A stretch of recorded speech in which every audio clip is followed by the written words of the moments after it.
Hi everyone, and welcome back to the Paranormal M channel. You know what? I genuinely love what I do. No matter how exhausting my day's been, the moment I sit down to get ready and share these paranormal stories with you, I can't help but feel excited and happy. Don't forget to subscribe and turn on notifications. And by the way, thank you so much for sending in your own paranormal experiences. Now, let's dive into today's stories. Okay, so this is genuinely the only time in my life I've ever felt like I personally brushed up against something spiritual. And I'm saying that as someone who's usually pretty skeptical. When I was a kid, I'd spend a couple weeks every summer with my grandma, Marlene. She lived out of state in this tiny, sleepy town in eastern Oklahoma. One of those places where everything feels a little frozen in time. A few miles from her house lived her best friend, Dolores. That summer, by pure luck, Dolores's grandkids were visiting at the exact same time I was. 4 girls, all around my age. We were about 12, maybe 13, and we basically glued ourselves together for days. We played cards, wandered around outside, did that whole summer kid thing where time feels endless. One afternoon, they invited me over to Dolores's house. I need you to picture this place. Like a lot of homes in that town, it was old, late 1800s old. But it wasn't just old. It was huge, kind of elegant, almost gothic in a way, with tall ceilings and dark wood, and that faint, old house smell that's half dust, half history. I'd never been inside before, and I didn't know anything about it other than, this is Dolores's house. So we're downstairs for hours, playing cards and laughing and drinking way too many sodas. At some point I finally go, okay, where's the bathroom? One of the girls points casually and says, upstairs, first door on your right. Easy. Normal. I walked across to the staircase on the far side of the house. The stairs went up, hit a little landing, then turned back the other direction. A full half turn. And that turn is important, because the second you make it, you can't see downstairs anymore. It's like you step into a different pocket of the house. And I swear to you, the exact second I made that turn, something in my body flipped. It was like panic hit me out of nowhere. Not a thought, not a sound, not a shadow, nothing I could point to. Just this sudden, crushing dread. My chest felt heavy, like someone had dropped a weight right on top of it. I actually remember thinking, nope, forget it. I'll just go back down. I don't even have to pee that bad. Except, I did. I really did. So I forced myself to keep going, even though every instinct in me was screaming to turn around. Upstairs was bright, afternoon light pouring in through the windows, so logically it should have felt totally fine. But it didn't. It felt like the middle of the night, like that creepy, narrow hallway feeling you get when you're alone after watching a scary movie and you're pretending you're not scared. The hallway stretched out in front of me, and there were doors along it. The bathroom was supposed to be the first door on my right, but I could not stop looking at the very end of the hall. There was a door on the left at the end, closed, ordinary looking, and I could not tear my eyes away from it. I don't know how to explain it. It felt like that door was pulling my attention, like if I looked away, something would happen. There was nothing visible, nothing moving, no sound, no reason. But my whole body was locked onto that door like it was a threat. I rushed into the bathroom, did what I had to do in record time, and I practically ran back to the stairs. And here's the wild part. Once I got back down and could see the downstairs again, it was like someone released a pressure valve. Instant relief. My chest loosened. My breathing went back to normal. The dread disappeared so fast it made me feel almost ridiculous, like, what was that? And then I was right back at the table laughing with everyone like nothing had happened. I expected her to laugh it off. Instead, she got very quiet and said, "Tell me exactly what you mean." So I told her. The stairs, the turn, the panic, the heavy chest, the bright hallway that felt like midnight, and how I couldn't stop staring at that door at the end. By the time I finished, my grandma looked completely stunned, like hand over mouth stunned. And then she hesitated, like she was debating whether she should even say anything. But she could tell I'd noticed her reaction, and finally she said, "Honey, you need to know something about that house." She told me that Dolores's family moved into it back in the 1950s, when Dolores was just a little girl.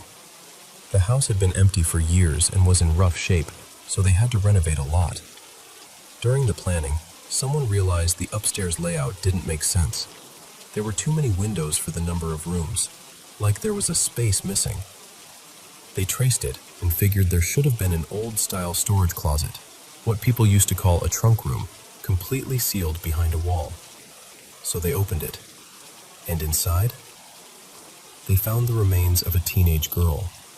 Not just bones, evidence she'd been left there. Her wrists had been restrained to the wall. There were still scraps, hair, pieces of fabric, enough to make it horrifyingly real. Like it wasn't ancient history. Like it had been waiting in the dark for someone to find it.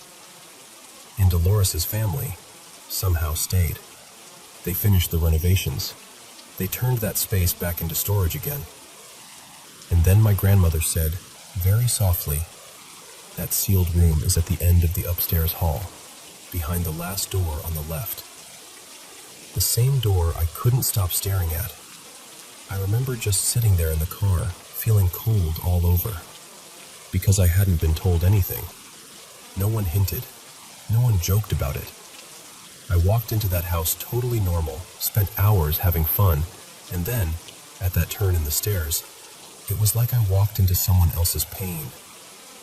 It's been years since that happened, and I still can't explain it in a neat, rational way. I don't go around hunting ghosts. I don't usually sense things, but I can't deny what my body did up there, or how focused I was on that door without knowing why. And honestly, I think for a few seconds, I felt what that girl must have felt. Fear, desperation, that trapped, hopeless panic. Like the house remembered. Like the hallway remembered. Like that door was still holding something that didn't want to be forgotten.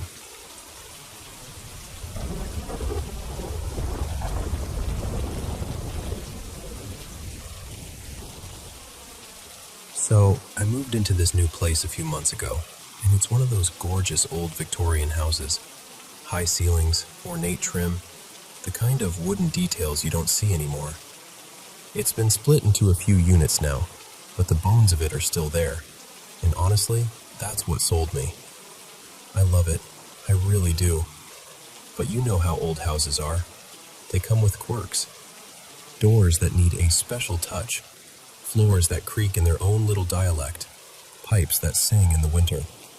I figured I was signing up for all of that. What I didn't expect was the stuff that doesn't have a good explanation. The first thing I noticed was the footsteps. My roommate, Marina, and I have bedrooms on opposite ends of the apartment, and for a while, I kept hearing this same pattern at night. It would start in the living room, slow steps crossing the hardwood. Then that soft change in sound when whoever it was hit the old runner rug. Then the hardwood again, right before my door. And it wasn't just walking around. It was like someone was coming to my door on purpose. They'd stop right outside my room. Just stand there. Long enough that I'd be lying in bed, staring at the ceiling, counting my own breaths and wondering if I should call out. Then, after a few minutes, the steps would turn around and go back the way they came. At first I did the reasonable thing. I blamed Marina. New apartment, new routines. Maybe she was grabbing water. Maybe she was pacing because she couldn't sleep. I didn't want to be weird about it, so I kind of laughed it off and mentioned it casually the next day. And Marina just stared at me, like genuinely confused. Then she goes, "I wasn't even here last night. I crashed at Talia's." And I remember this cold little drop in my stomach, because her face wasn't joking. It was the face of someone who knows exactly what she did the night before. And it's not the upstairs neighbor. I know what those footsteps sound like. Those are heavier and duller, and they come from above. This is different. This is in our space, in the living room, in the rug, right in front of my door. After that, it was the doors. The doors here are old school. You can't just push them shut and walk away. You have to hold the knob, turn it, pull it in, and keep doing that until you hear this particular click. Otherwise, they drift open. It's annoying, but we got used to it fast because the doors are loud and we try to be respectful, you know? We're both careful, which is why it freaked me out when we'd shut a door, really shut it, and then hours later it would be open. Not ajar either, open. Like someone had gone in and left it that way. It happened enough times that we started double-checking each other. Like, did you go in there? No. Did you? No. And it always ended in this awkward little silence where neither of us wanted to be the first person to say, "Okay, so what the hell is happening?" And I kept trying to stay rational. I kept telling myself, it's settling, it's warped frames, it's airflow, it's normal old house nonsense. I wanted so badly for that to be true. But then, things started getting thrown. And listen, when something gets thrown, even once, your brain stops being able to casually explain things away. Because a door opened can be a draft. Footsteps can be imagination when you're half asleep. But an object flew is different. It's a line. The first time was in Marina's room. She told me she woke up in the middle of the night because she heard breathing. Like someone was right there. Close enough that it wasn't just the house settling or a noise outside. Close enough that she could tell it was a person's breath. She said for a second she just froze, like her brain couldn't process the order of events. Breathing. Impact. Silence. Then she grabbed her phone, tried to turn on the flashlight, and it wouldn't work. She kept tapping it, swiping, trying again. Nothing. The screen would light up, but the flashlight just refused. And here's the part that makes my skin crawl. She didn't get it to turn on until she left the room. She stepped out into the kitchen, tried again, and the flashlight came on immediately, like it was waiting for her to cross the doorway. The second time was smaller, but somehow even worse, because it happened while I was awake and moving around. I walked into Marina's room during the day to grab something. She was right behind me, and this tiny little trinket she keeps on the back edge of her dresser, pressed up near the wall, suddenly skittered and launched off like it had been flicked hard. It didn't fall straight down. It flew out toward me. Not like a gentle slide either, like it had intent.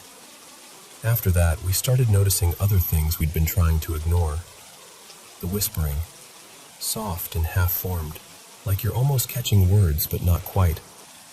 Electronics doing that weird thing where they glitch and restart for no reason, or refuse to work in one room but act perfectly normal somewhere else. The general sense of something happening in the background of the apartment. And it's gotten to the point where my friends don't want to stay over. I've got one friend, Jonah, who will come by, but he refuses to sleep anywhere except in my room. And even then, he insists we cram into my tiny bed like we're kids at a sleepover, because he says he can't stand the feeling of being alone in the living room at night. The weirdest part is, Marina and I don't get a bad vibe from the place. Not like it feels evil or heavy or like something's trying to hurt us all the time. It's more like the apartment has moods, like it's curious one minute and restless the next. But it's starting to become really hard to keep shrugging things off as just an old house. So now I'm stuck in this space between wanting proof and being terrified of getting it. Like, part of me wants to set up a camera, or put baby powder by the doorways, or tape a little piece of paper to the latch and see if it moves. Something. Anything to make it concrete. And part of me is like, what if we do catch something? What if we confirm it? Because right now it's scary, but it's still maybe. And I don't know if I'm ready for it to be definitely.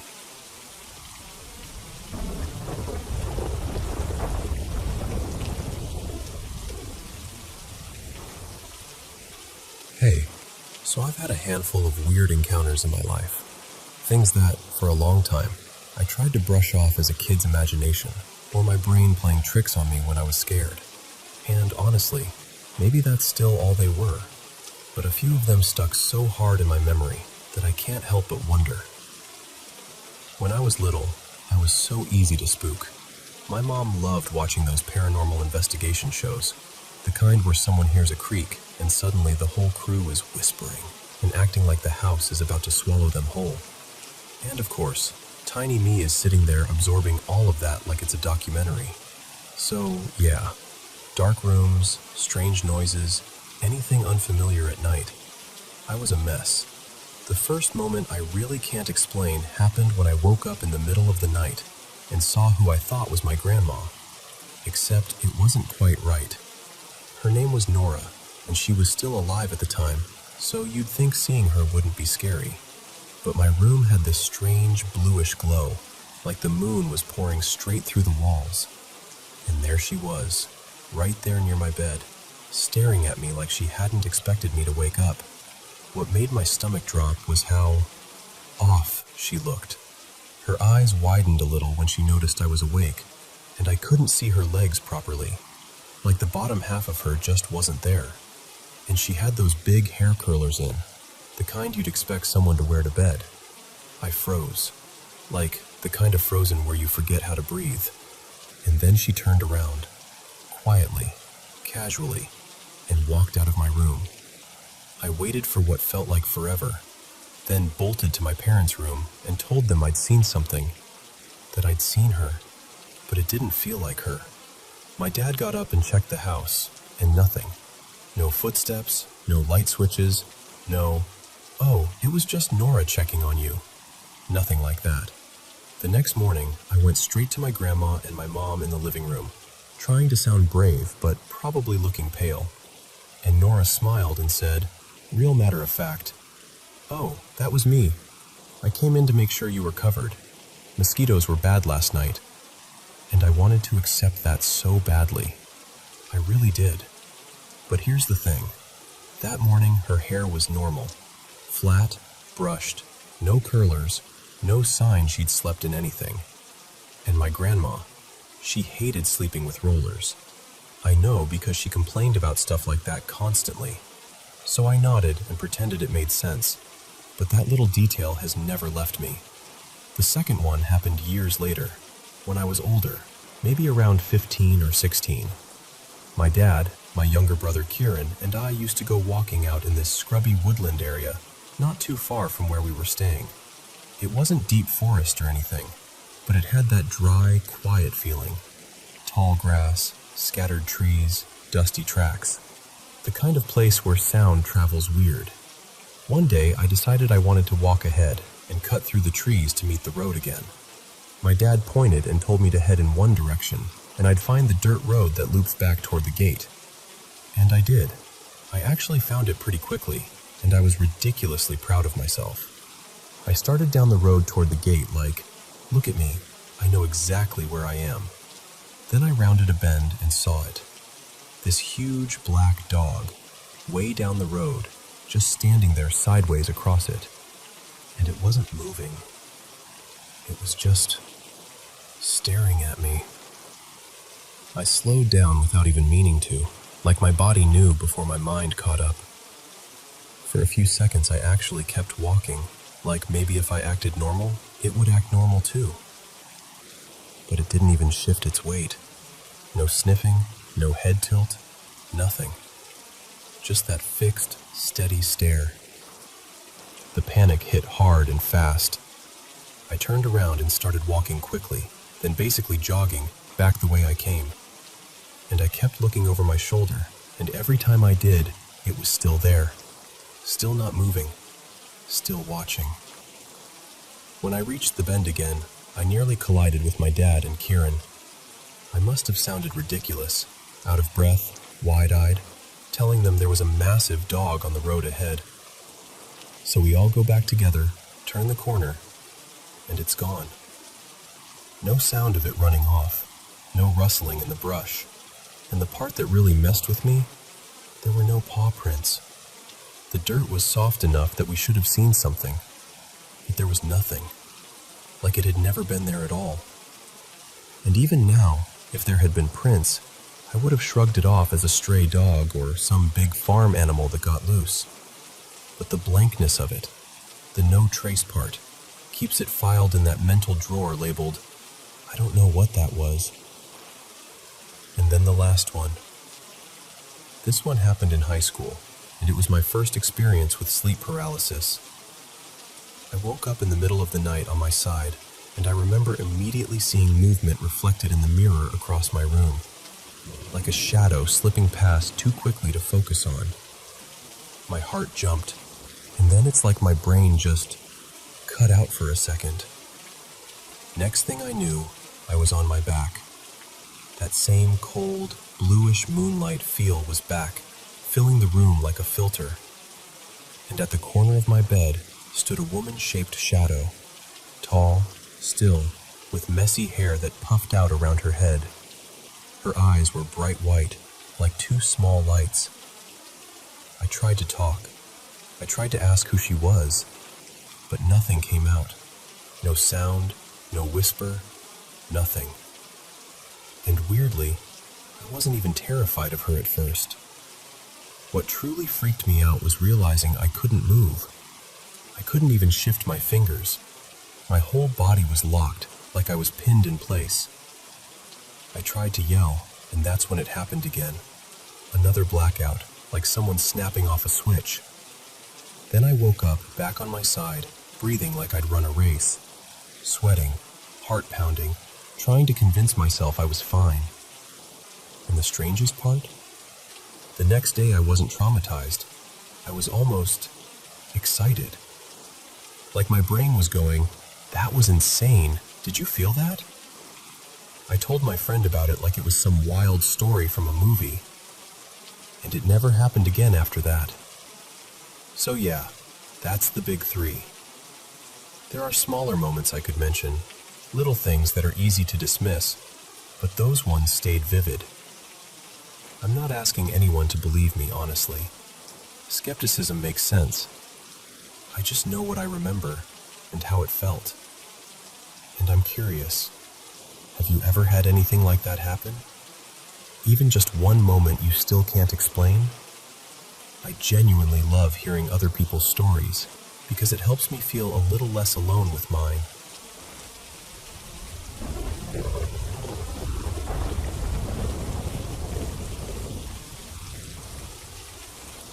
So, I've got to tell you about something that's been messing with my head in the most quiet, unsettling way.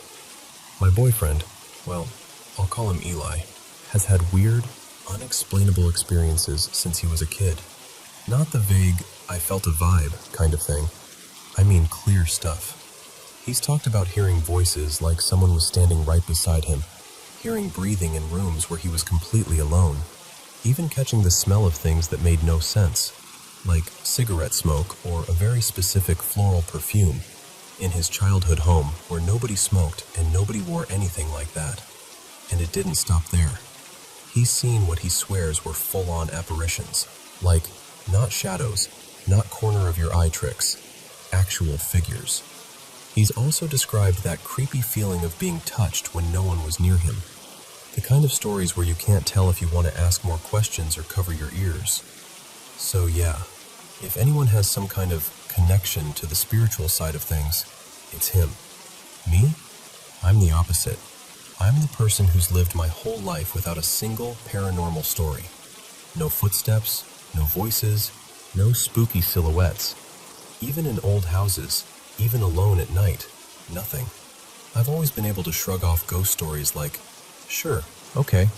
But here's the part that gets me. When Eli is at my place, things happen. And it's not just him saying, did you hear that? It's both of us hearing it, seeing it, feeling it. And I don't have an explanation that satisfies me. A couple nights ago, we ate dinner and left the dishes on the kitchen counter. The living room is a separate room, but the kitchen door was open, so we were chatting like normal, half watching something, half just talking. And then, we both just stopped mid-sentence, because from the kitchen, we heard this sound, so specific that my stomach dropped before my brain even caught up. It sounded exactly like a fork being lifted and then deliberately dropped onto a plate. Not a little clink from something settling, not a slide, a pickup and a drop, like someone did it with purpose. And we both remembered how the plates were positioned, tilted slightly, tucked in a way where nothing should have been able to just fall. No precarious balancing, no, maybe it slipped. Then, no joke, maybe 5 seconds later, it happened again. Same sound, same force, like the exact same motion repeated. Lift, drop. And here's where it gets even weirder. My cat Miso was lying near the kitchen doorway. Miso is ancient, honestly. He's the kind of old cat who barely blinks at thunderstorms or loud noises on TV. But right after that second sound, he raised his head and just stared into the kitchen like his whole world narrowed down into that one space. Completely still, completely focused. Not scared exactly, just locked in. So, of course, Eli and I got up and walked into the kitchen expecting to see something. A fork on the floor, a plate shifted, anything. Nothing had moved. Nothing. No cutlery out of place, no plate turned, no sign that anything had been touched at all. And it wasn't the first time either. There have been other moments, like being in the same room together and hearing footsteps coming down the stairs, clear as day, when we knew nobody else was home. Or hearing footsteps in the room directly above us, followed by the subtle sound of small things being nudged around, like someone moving little objects, not crashing or throwing, just messing, like presence without a performance. And every single time, Miso has been right there with us. So it's not him wandering off and knocking things around. That's why I'm stuck, because it feels like when Eli is around, the house is more active. Like something notices him, or like he unknowingly turns up the volume on whatever's normally quiet. Is it possible that some people are just more prone to this kind of thing? Like they're more sensitive, whether it's spiritual, emotional, whatever you want to call it. And that sensitivity draws experiences toward them. Because if that's true, it would explain why I've had a lifetime of nothing, and then suddenly, when Eli's sitting on my couch, my kitchen starts making decisions on its own.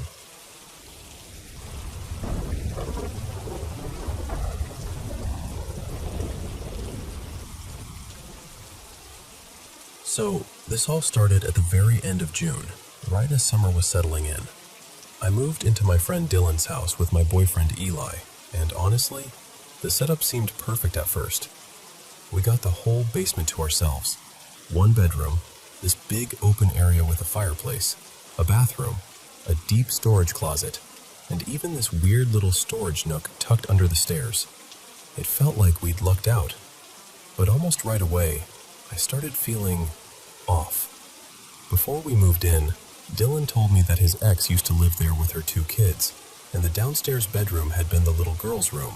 She was around 6 or 7, and he casually mentioned that she used to be up at night, talking to someone, or maybe talking to herself. And I know that might sound harmless to some people, but it planted this creepy little seed in my brain from day one. Like I walked into the basement already halfway braced for something. And then, the nightmares started. Within the first couple weeks, I began having these horrible nightmares, way worse than anything I'd ever had before living there. I do have PTSD nightmares, so I was already taking medication for them. But as this kept going, it got bad enough that my doctor added a second prescription because the first one just wasn't cutting it anymore.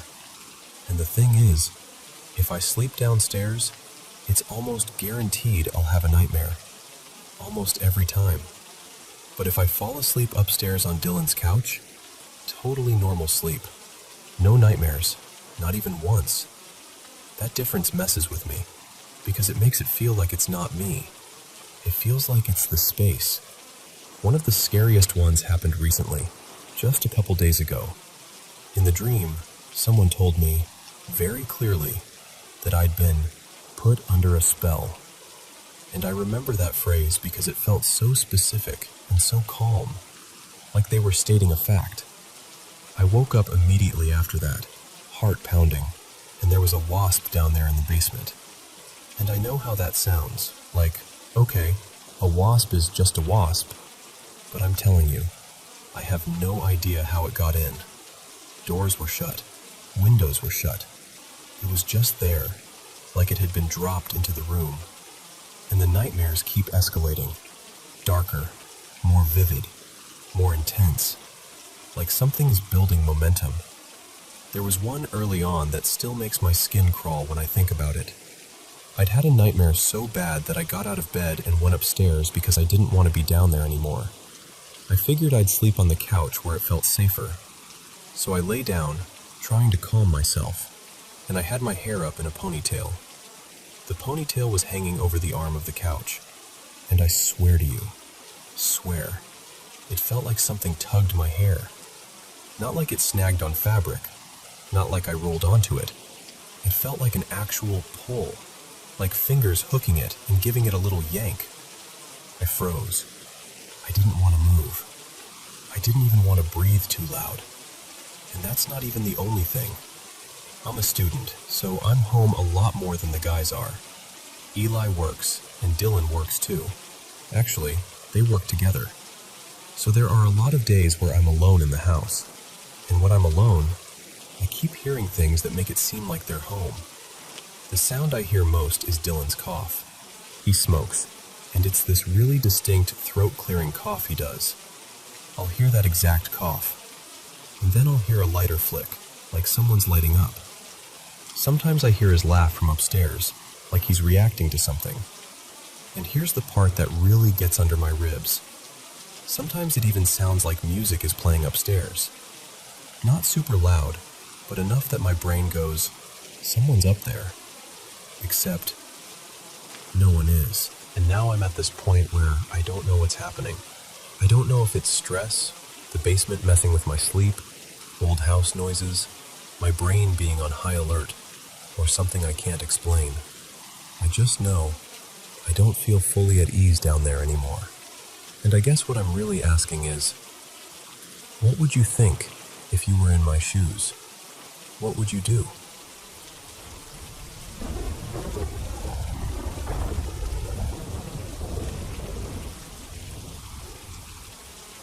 Okay, so let me just tell you what's been going on, because I still get that weird, tight feeling in my chest when I think about it.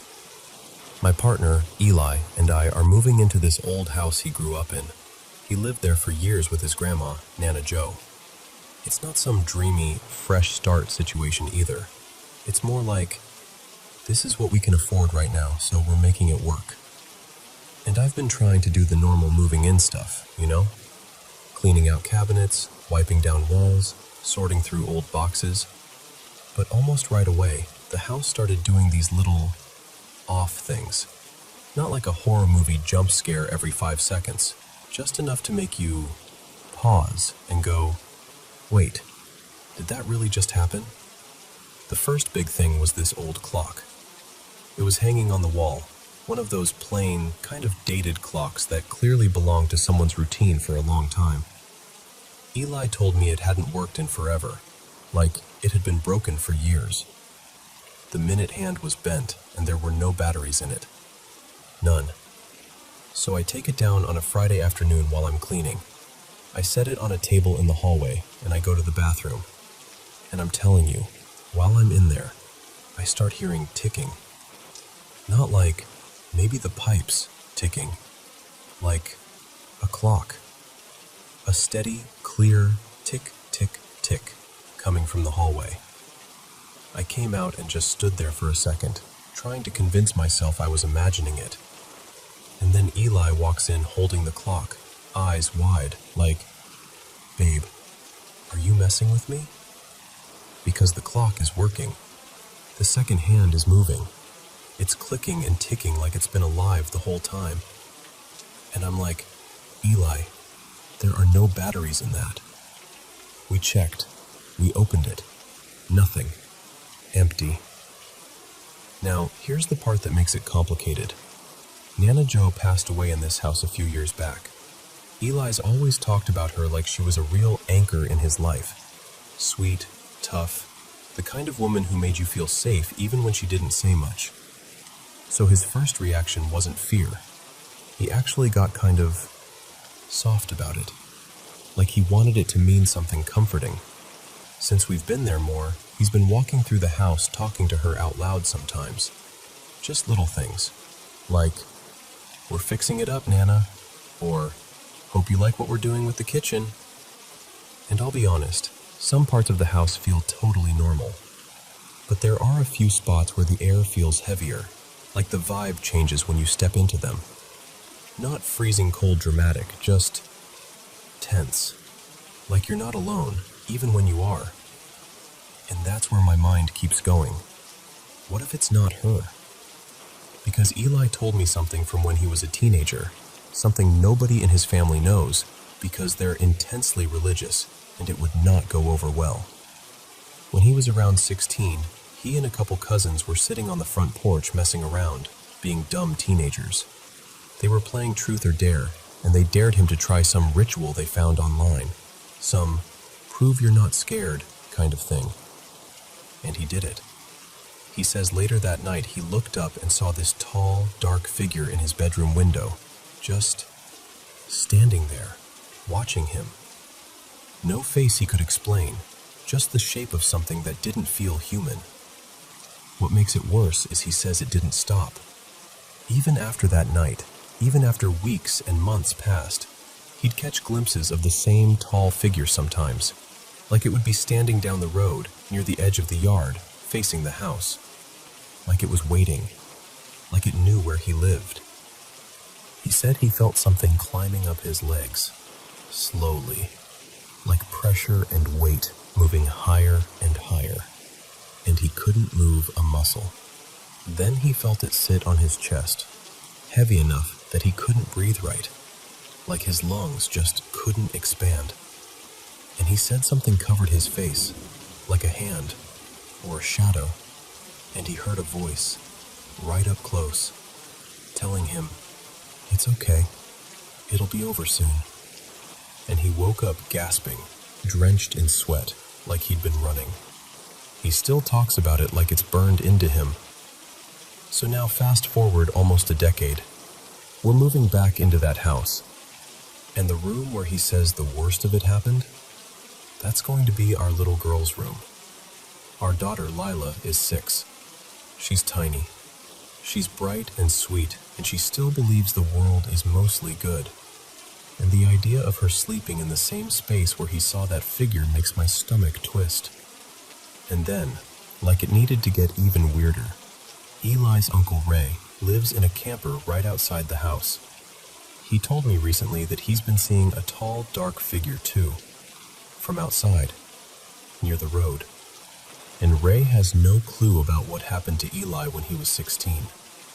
None. We never told him. There are also people nearby who swear they've seen this strange blue haze out around the area sometimes. Like smoke, but not like any normal smoke. I don't know if that's related, or if it's just small town stories stacking on top of each other, but it's one more thing that makes everything feel unsettled. So that's where I'm at. I'm trying to clean and unpack and make a home, but in the back of my mind I keep thinking, what if something latched on back then? What if it's still here? And if Nana Jo really is around in some gentle way, I don't want to push her out. I don't want to clear the house and accidentally shove away the only presence that might actually be loving. I just want whatever's dark, whatever's pretending, if that's what it is, to be gone. And more than anything, I want every kind of protection I can get around my daughter, and around all of us, because I can deal with being creeped out. But I can't deal with the idea of something watching my kid from the dark.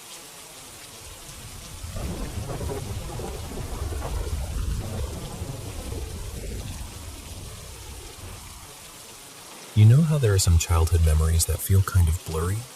Like you're not sure if you really remember them, or if you've just heard the story enough times that you think you do.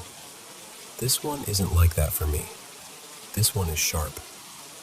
Like it's been sitting in the back of my mind all these years, untouched. So, for a little context, our house back then was basically split into two separate worlds. There was an upstairs and a downstairs, and they weren't connected inside. No staircase, no hallway linking them, nothing. If you were upstairs, you were upstairs. If you were downstairs, you were downstairs. Upstairs, we had other family living too, and there was one relative I was really close with, my great-uncle, Milo. He passed away when I was still little. And this is important because what happened not long before he died. I remember the adults later mentioning that it was within a month or so of his passing. The house was tiny, so sleep arrangements were always a little chaotic. Kids would crash on the couch or on blankets on the floor in the kitchen, wherever we fit. Adults got the bedrooms. But one night, the adults decided to switch things up for a few days. They set me and my older sister, her name's Lena, up in my grandma and grandpa's room. And I'm gonna be honest, I wasn't exactly the kind of kid who just rolled over and went to sleep. It was the middle of the night, and I couldn't sleep at all. I didn't have a phone, obviously. I was preschool age. So I did what any bored little kid would do. I got curious. Lena had her makeup bag with her, and normally she guarded it like it was treasure. She was so strict about it. But that night, she let me mess with it. Looking back, I'm pretty sure it's because she was lying on the bed talking on her phone, whispering to her boyfriend. And if I was busy pretending to be a makeup artist, I wouldn't bother her. So I'm sitting on the floor near the bedroom door, right where the little nightlight hit the wall. That light mattered because it was the only thing making the room feel safe. Everything else was shadows. And I'm doing the whole dramatic thing, twisting open a lipstick, pretending to apply it without actually touching my lips, like I'm some kind of fancy grown-up. Then, the door moved. Not like a tiny creak. It actually pushed inward.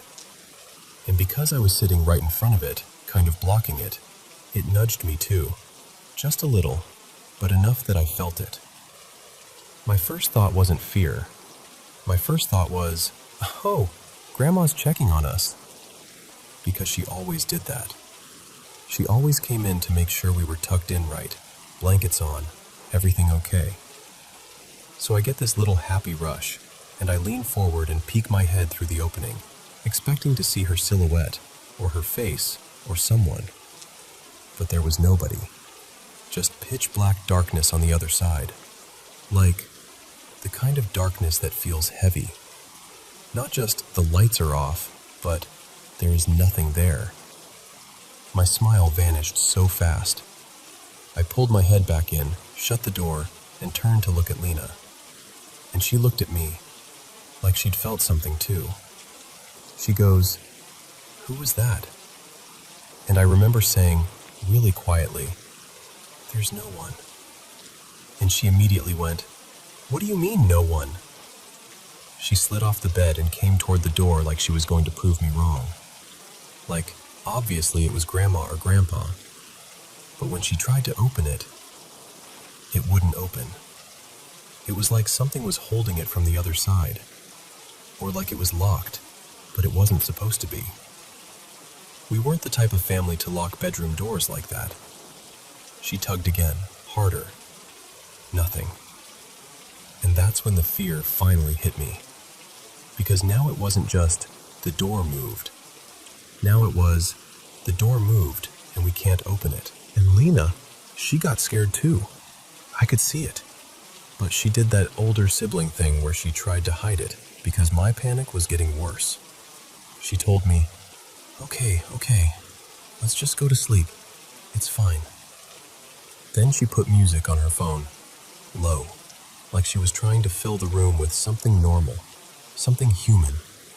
And she said, "It was probably Grandma, even though we both knew that didn't really explain anything. The next morning we asked around. We asked Grandma, we asked Grandpa, we asked anyone who might have been awake. Everyone said no. Nobody had been at the door. My grandmother shrugged and said, "Probably the wind." And that's where the adults left it. Wind. End of story. But it wasn't the end for me. Years later, when Lena and I were older, we talked about it again.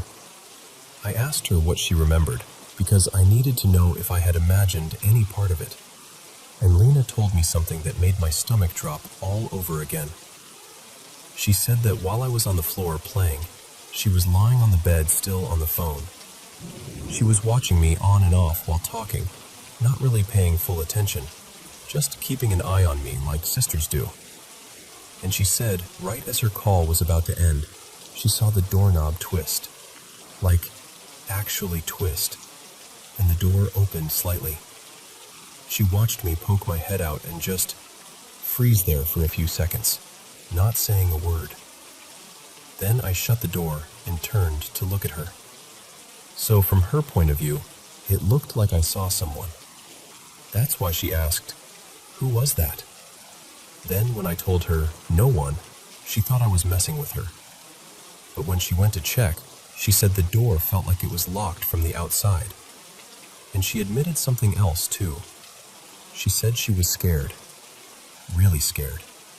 But when she saw me falling apart, she forced herself to act calm, because she knew if she panicked, it would make it worse. So she played music, told me it was Grandma, made it feel normal. And the truth is, we both agreed, years later, that it didn't feel like wind. Not the way it moved. Not the way it stopped us from opening the door. After that night, we avoided that room. Like, we didn't even joke about it. We just didn't go in there. Not unless we had to. And even then, not for long. And I know it sounds small. It's just a doorknob, a door, a few seconds in the dark. But when you're little, when you're sitting in a quiet room with only a nightlight, and a door opens by itself, and the hallway outside is empty, it doesn't feel small. It feels like something noticed you.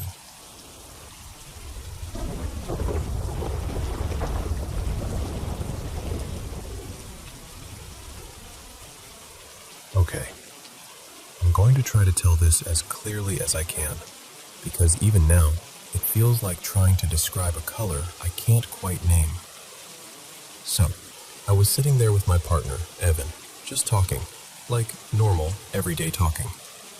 We'd gotten onto this whole topic about mind over matter. You know, how sometimes people can make themselves sick with stress or fear, and sometimes, maybe not physically cure everything, but they can reach this deep place of acceptance. Like, peace can be its own kind of healing. And I was saying how I genuinely believe that. I do. But then I admitted something that frustrates me. When it comes to day-to-day stuff, like working out, keeping routines, doing the good-for-me things, if I don't want to, I just don't. It's like there's this invisible wall inside me. I can understand the big spiritual concepts, but I can't always apply that mind over matter muscle to normal life.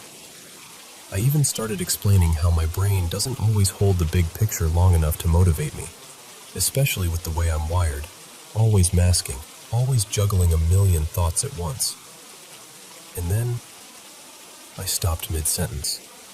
Not like I forgot what I was saying, more like my whole system froze. My eyes landed on this outlet on the wall across from me, and I couldn't look away. I couldn't blink normally. I couldn't move. It was like my body was still upright, still technically awake, but I wasn't in charge anymore. And it felt like it lasted a few minutes, long enough that it started to scare me, but I couldn't even react to the fear because I was stuck inside it. And then, suddenly, I was somewhere else. It wasn't like a dream exactly. It was like my awareness slid sideways. All at once, I was watching a hospital room, like it was happening right beside me. To my right, there was a woman sitting in a chair. She looked like me, enough that my stomach dropped, like seeing a version of yourself you weren't expecting. She didn't just look like me, she felt like me, like she carried my same signature, my same weight. And to her left, in the hospital bed, was an older woman with silver white hair. She was so still. She was dying. I didn't decide that. There was no guesswork. I just knew. The certainty of it landed in me like a bell ringing. And the strange thing is, I felt like I knew them both. Not in a, oh, that's my grandma way. More like recognition without language. Like I knew the whole story, the whole context, but it existed only as feeling, like it was stored somewhere deeper than words. Then I watched the woman in the chair, who looked like me, reach over and take the dying woman's hand. And the second their hands touched, something snapped. I became the woman in the chair. And then, immediately, I became the woman in the bed. It was like my consciousness was being pulled back and forth between them, fast, like a current running through a wire. Like there was this cord connecting us all, and energy was moving from one to another. Every time I shifted, it felt like the body I had just been in became distant, like it turned into a memory. Like it didn't vanish, but it wasn't home anymore. And it wasn't scary in a horror movie way. It was sacred, heavy, calm, devastating, peaceful, like the full impact of death without panic, like grief and love and surrender braided together into one experience. Then, just as suddenly as it started, I snapped back into my body on the couch, and I couldn't hold my emotions.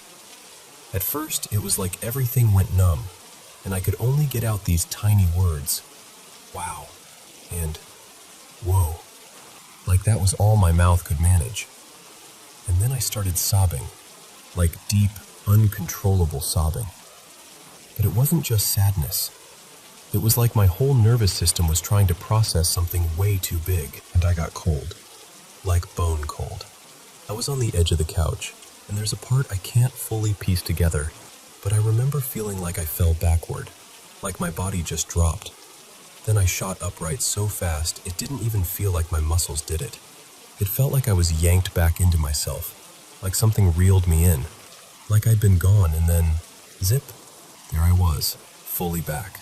And the scariest part is that I didn't realize my body had been sitting there, waiting the whole time. I wasn't aware of it being left behind until I was suddenly back inside it. Afterward, my mind started scrambling for labels. Astral projection? Another plane? Another time? Another version of reality? Because that dying woman felt like an ancestor. And she also felt like me. Like she was both separate and not separate at all. Like somehow we were the same thread in different forms. And I've believed for a long time that ancestors live in us, that we carry them, that our bodies are like libraries of people who came before. And maybe we don't get access to all that wisdom at once.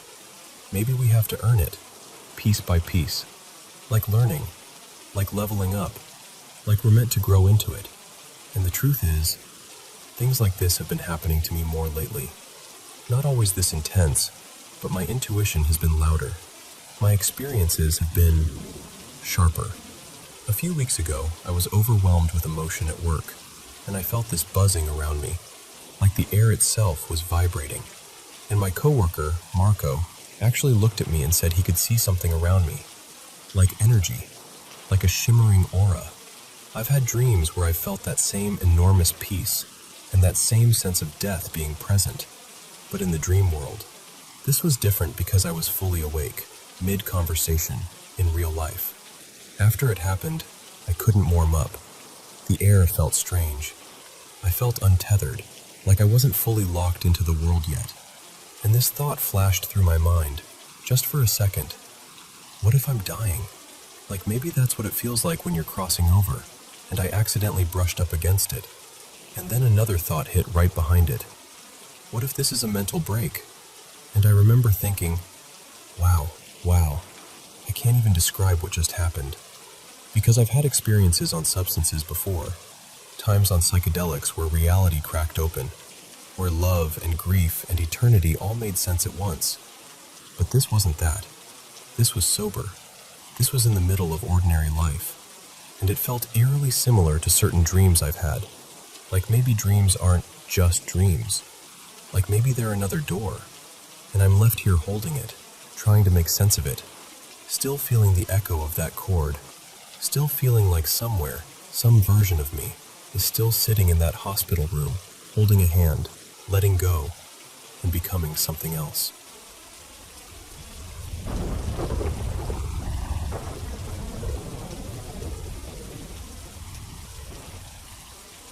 So this happened a long time ago, back when I was about 14. I had this close friend, I'll call her Lena, who lived in a duplex, and every so often I'd stay the night at her place. You know how those duplexes can be, 2 homes pressed together, and in their case, there was this shared basement that both sides could access. It already had that, I don't love this vibe, even in the daytime. The night I slept over, Lena told me something she probably thought was just spooky gossip, but it landed different for me. She said her older brother, Ethan, and a couple of his friends had messed around with a Ouija board down in that basement a week or 2 earlier. And ever since then, she'd been feeling like there was something in the house. Not like a creak in the walls feeling, more like that quiet, heavy sense of being watched when nobody's actually there. I've always been someone who believes there are things we don't fully understand. Spirits, energy, whatever you want to call it. So hearing Ouija board in the basement basically flipped a switch in my brain. Growing up, my parents always warned me not to mess with that kind of stuff. Ouija boards, Bloody Mary, anything that feels like an invitation. I wasn't trying to be the person who learned a lesson the hard way. That night, I remember lying there wide awake, staring into the dark, listening to every tiny house noise like it meant something. Eventually, I did fall asleep though, and when we woke up, everything seemed normal. Sunlight, morning energy, that little relief where you think, okay, maybe it's fine. We went into her living room to play Mario Kart on the Wii. The console wasn't hooked up, so Lena got down on the floor to plug everything in while I waited on the couch. And that's when it happened. Out of the corner of my eye, down the hall, just past the edge of the doorway, I saw movement. I turned my head, and I swear to you, there was this black figure peeking out from around the hallway corner. Not a person, not a trick of light, not a coat hanging on a door. It was wrong. Like a silhouette without details. A shape that didn't have a face, but still somehow felt like it was looking at me. And the creepiest part was the way it was positioned, like it was trying to stay hidden, just barely leaning out enough to watch us. I froze. I stared at it for maybe 2 or 3 seconds, long enough for my stomach to drop, but not long enough for my brain to catch up and make sense of it. Then Lena stood up and said something like, "Okay, it's ready." And I snapped my head forward like I hadn't seen anything. I didn't tell her. I didn't want to freak her out. And honestly, I wasn't even sure what I'd seen.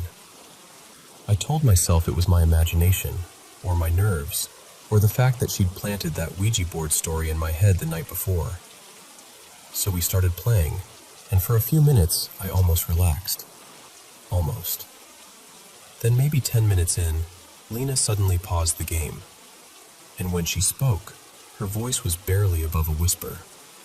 She said, I see something watching us from the hallway. I felt my entire body go cold, like that instant, deep, animal fear. Because she hadn't seen my face when it happened. I hadn't reacted out loud. I hadn't said a word. So there was no way she was just echoing my anxiety. She was seeing it too. I asked her, "What does it look like?" And she described the exact same thing I'd seen. a dark, shadowy figure, not really shaped like a person, peering out from around the corner like it was trying not to be noticed. I texted my mom and asked her to pick me up. Right then, right away. I tried to act normal while we waited, but my eyes kept flicking toward that hallway, and my skin felt tight, like it knew we weren't alone. Even now, years later, I can still picture that moment so clearly it's like a snapshot in my brain. The paused game, the morning light, the hallway, and that shape leaning out just enough to watch. And I still wonder about the timing, how Lena's brother had used that Ouija board down in the basement, and how, later, Lena casually mentioned that her great-aunt had been into stuff like spell work and dark magic back in the day, like it was family lore. Maybe it was connected, maybe it wasn't. But whatever it was, it's one of the creepiest things I've ever experienced. Because it wasn't just me. Someone else saw it too. And that makes it hard to dismiss, no matter how much you want to.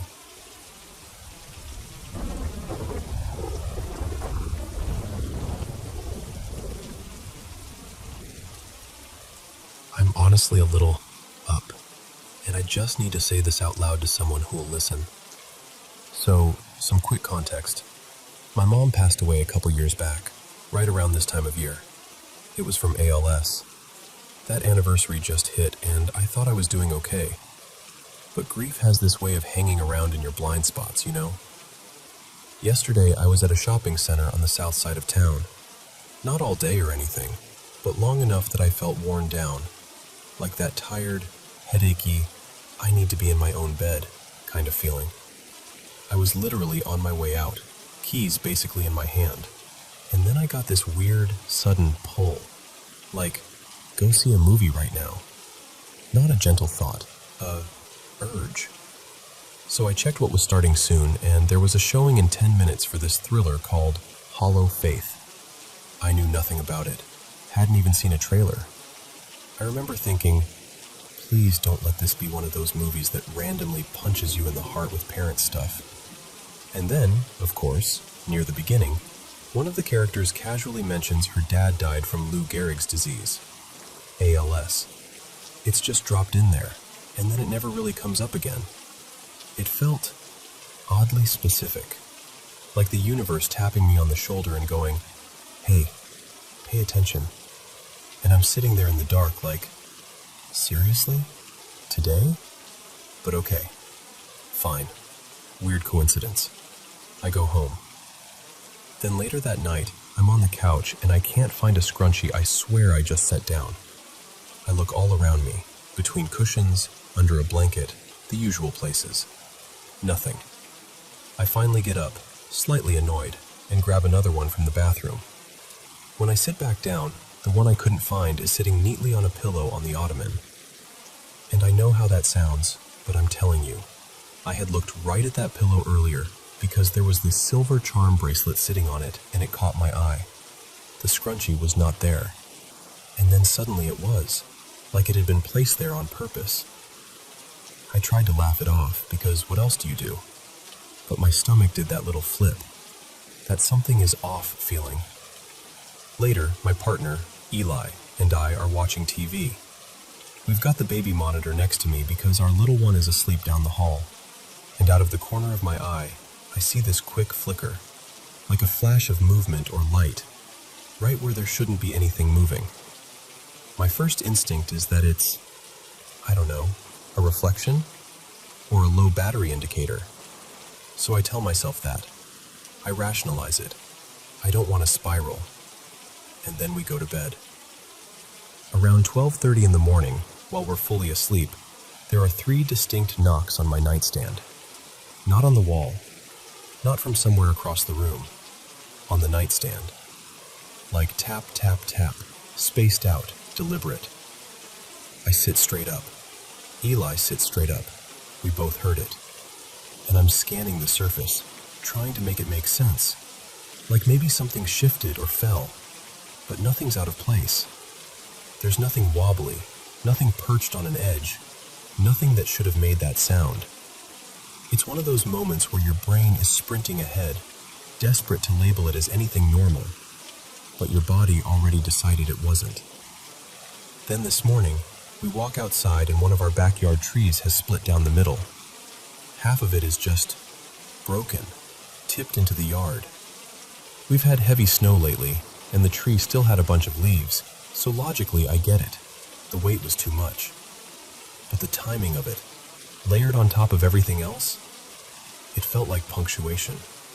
Like the last line in a paragraph I didn't want to read. So now I'm sitting here, trying to figure out what I believe. Is it just a string of coincidences? A tired brain on a grief anniversary seeing patterns everywhere. I don't feel like it's evil. I don't feel dread in a horror movie way. It's more like I feel watched. Not threatened, just noticed. Like someone is close. And the thing is, I've had one moment before, about a year ago, during a therapy session. I was doing trauma work, and in the middle of it, it was like my mom was suddenly right there with me. Clear as day, not scary, just present. And the message that landed in me was, "You're tougher than you think. Keep going." In my family, we have this word that matters a lot. Kisu. It's not a perfect translation, but it's like steady courage. The kind of grit that isn't loud. The kind that just keeps you moving through hard things, one step at a time. So I guess I'm asking, if you were me, what would you make of all this? Because I'm trying really hard not to freak myself out, but I also don't want to ignore something that might be love, reaching back through the static.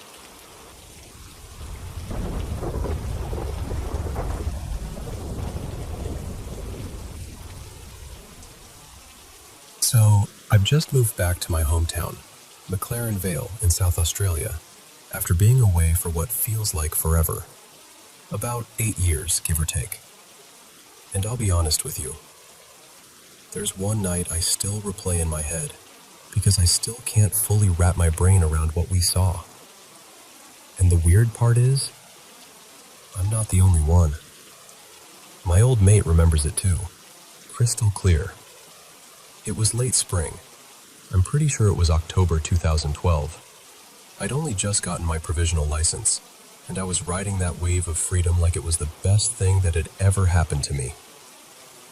That night, I drove to pick up my friend, Jade, for a sleepover. We were just two teenage girls, feeling grown up because I had a car and a full tank, and no one could tell us what to do for a few hours.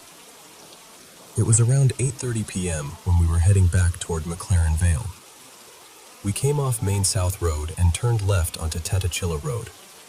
You know the stretch. It's dark, it's quiet, and once you're on it, it feels like the rest of the world just drops away.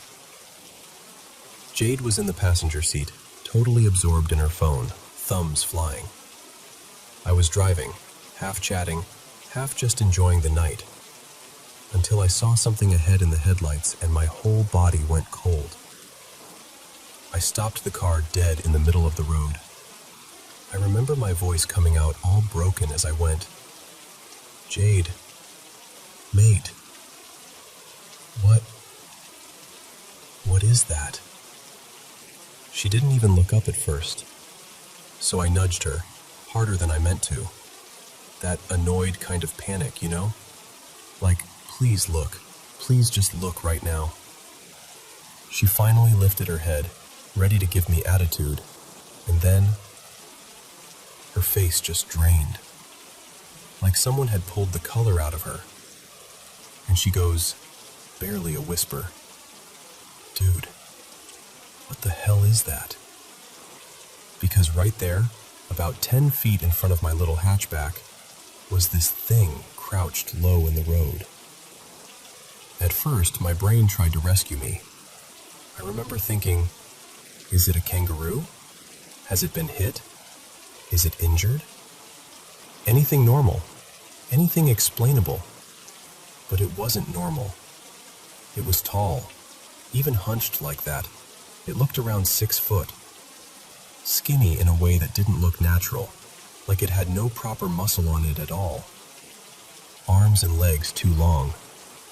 its torso, almost human-shaped, which somehow made it worse. And its skin was this pale bluish gray, like it didn't belong under the sun.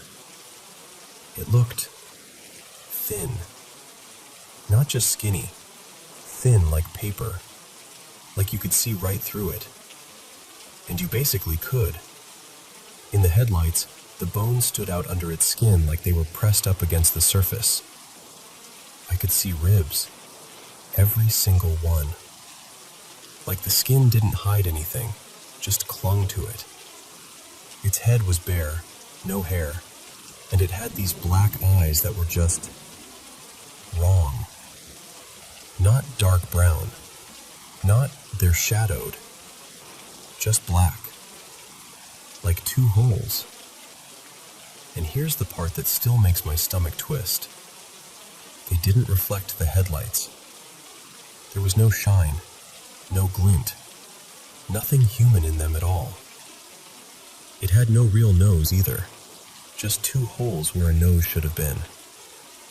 And its mouth, it looked too wide, like it split further than it should. When it opened its mouth, it made this horrible, hissy, growling sound. And I saw teeth. Not neat rows like a dog or a person, more like jagged, sharp animal teeth. Too many of them, like it was packed full of daggers. We were frozen, fully locked in place.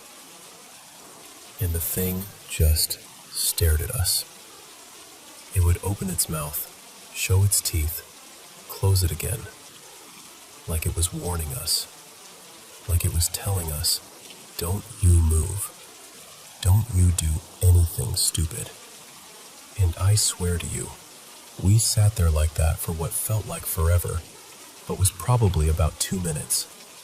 2 minutes of neither of us breathing properly, neither of us knowing whether to reverse or gun it or just disappear. Then it shifted. It stepped, sort of sideways, toward the left edge of the road. Slow, deliberate, like it wanted us to see it move. And I remember thinking, okay,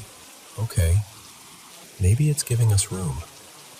So I started creeping the car forward and slightly to the right, trying to go around it. I moved so slowly I could have been pushing the car with my feet. Jade practically climbed into my lap, shaking, clutching my arm like she was going to snap it off. As we got closer, it bared its teeth again, and I mean bared them, like it was furious. And when we pulled up right beside it, it turned its head and looked into the car. It looked enraged, like it hated that we were there, like we'd interrupted something. Its hands, this is another detail I can't shake. They were almost human. Long fingers, too long, and the tips were darker, like stained or bruised or something, almost black. Its feet looked humanish too, but where toes should have been, it had these claw-like shapes, like talons. And then it dropped down onto all fours. Not like an animal, like a person would, crawling. That's what made it so disturbing. It moved like it understood how humans move. It crawled off the road, into the scrub, and we watched it slide into the darkness like it was never there at all. The second it vanished, I slammed my foot down. We tore home as fast as my crappy little car would go, heart pounding in my throat, both of us talking over each other. Did you see that? What was that? No. When we got home, we were still shaking.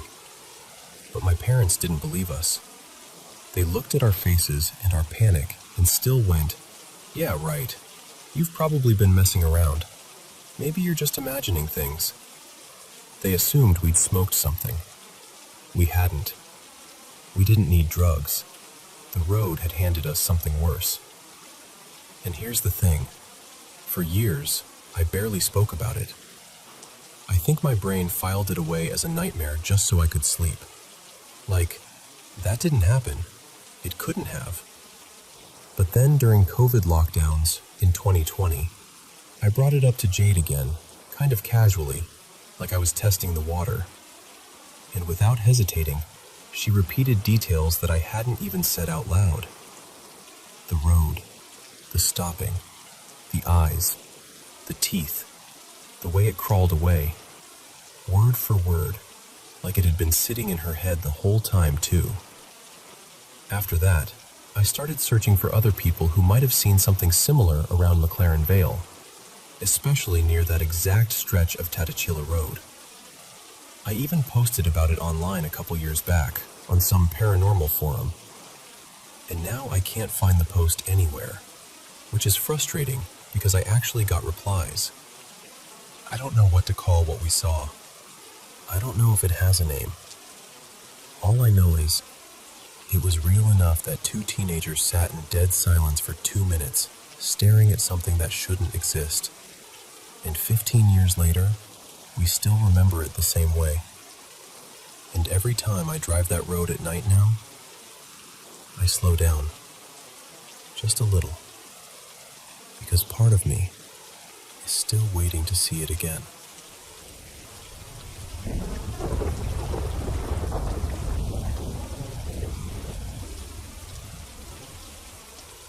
So, let me tell you about something that still gives me chills, even though life has mostly gone back to normal now. This happened last year on what was supposed to be the most ordinary family trip. We were in North Carolina, right near the edge of the Blue Ridge. Pretty, peaceful, the kind of place where you expect fresh air and quiet nights. Nothing about it felt creepy. We'd been in this little rental cabin for 4 nights, and honestly, it was normal the whole time. My son, his name's Eli, has always had a big imagination. He's sensitive, dramatic in that sweet kid way, and when something scares him, he latches onto it hard. So over the years, we've heard plenty of, "I heard something," or "I saw something" stories. We usually talk him through it, help him calm down, and by morning, it's faded. But this was different. It was the last night of the trip, and it was somewhere around 1:40 a.m. when Eli shook us awake. He was 12, pale, trembling, like the kind of shaking you don't fake. And he started telling us what happened in this fast, breathy rush, like if he stopped talking it would come back. He said he was drifting off when he heard his bedroom door open. At first, he thought it was one of us checking on him. That would have made sense. Except, he said he never heard the door shut, and he never heard anyone leave. Instead, he heard footsteps, and then just silence. And then, right next to his head, he heard his water bottle on the nightstand crinkle, like someone had squeezed it. That's when he said he felt it, this weight, like a huge hand pressing down on the middle of his back, pinning him into the mattress. And the way he described it, it wasn't like a dream. It was specific, physical. He said he couldn't move, couldn't breathe, like his body just wouldn't listen to him. Finally, he could jerk himself free. He jumped up, flipped on the light, grabbed his phone, and locked himself in the little bathroom that connected to the room. And here's the part that stuck with him the most. When he looked back before shutting the door, he noticed his bedroom door was closed. So of course, we tried to rationalize it. Sleep paralysis, mountain stories, a tired brain mixing fear with half-dreams. He'd been hearing spooky stuff online. He loves that kind of thing even though it scares him. And we told ourselves maybe his mind just ran away with it. He slept on the floor in our room the rest of that night, and we did what parents do. We rubbed his back, talked softly, told him he was safe, tried to pack the fear back into a neat little box. But the thing is, it didn't stay in that cabin. When we got home to South Carolina, he started having these smaller incidents, always when he was alone. Stuff you want to dismiss because, honestly, it's easier for everyone if you can. He told us he'd hear the kitchen cabinets open and slam shut like someone was flicking them rapidly. Bam, bam, bam, one after another. I started to chalk it up to settling wood, or him working himself up. until he showed me a short video where you can literally hear it happening, loud and sharp, like someone was in there messing with the doors. Then he started mentioning this weird thing with shadows, like he'd see what looked like a dark cat dart past and hop onto this old space heater in the hallway, except the heater would be empty, and our cats would be nowhere near him when it happened. And then, the faces. I still hate even saying it out loud. The worst day in South Carolina was when he was completely alone in the house. Everyone else was out. Work, errands, normal life. He heard knocking. Then he heard what sounded like someone stepping inside. Footsteps. The sound of movement in the entryway. He assumed it was his grandpa coming back early, so he called out. Once, twice, 3 times. No answer. So Eli got up and walked into the dining room, and our dog came running to him with his tail down, ears back, that panicked, skittering kind of fear. Like, get me away from whatever that is. And the house was empty. Just Eli, just the dog, nothing. And I'll be honest with you, I hate admitting this, but at the time, we still tried to brush so much of it off. We told ourselves he was jumpy, that he'd been watching scary things, that he was spiraling, because the alternative, that something was actually interacting with him, felt too big and too terrifying to name. Then came the end of summer, when he went back to Oregon to start school again, staying with family. And that's when it changed from unsettling to menacing. He told us it started with a shadowy figure in the hallway, just standing there, like a person made out of darkness. Then came the night the bathroom faucet turned on by itself. He went to shut it off, and the bathroom door suddenly wouldn't open, like it was stuck, jammed, held. And what scared him most was that he was home with his younger brother. He told me, I thought it was going to hurt him. So he did the only thing a kid can do. He got his brother into the bedroom, stayed right beside him, and basically stood guard until the adults came home. After that, he said it became a nightly thing. Footsteps, the feeling of being watched, and that shadow shape appearing in his doorway. He told me it wouldn't go away unless he sat up, turned on the light, or prayed. And that's when he started praying. Really praying.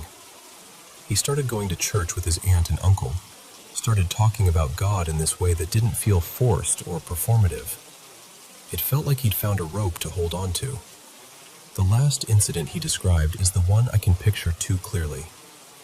He woke up, saw the shadow in his doorway again, and went straight to the bathroom across the hall because he just needed to get away from it. While he was in there, he heard something running, fast, back and forth through the house, like it was sprinting from one end to the other. And then it stopped right outside the bathroom door. He said he could see the shadow of feet under the crack.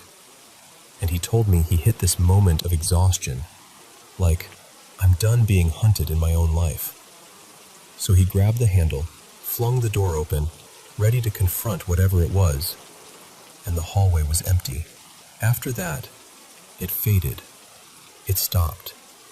Whether it was faith, whether it was him feeling more in control, whether it was something psychological finally loosening its grip, I don't pretend I know.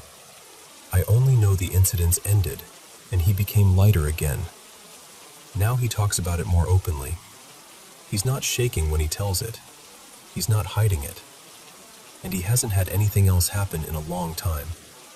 But when I look back at everything, one weird night in the mountains, then the cabinets, the shadows, the fear in the dog, and then that darker stretch out west, it's hard to dismiss it all as imagination. Any one piece, sure, but all of it together? That's why I still wonder what it was.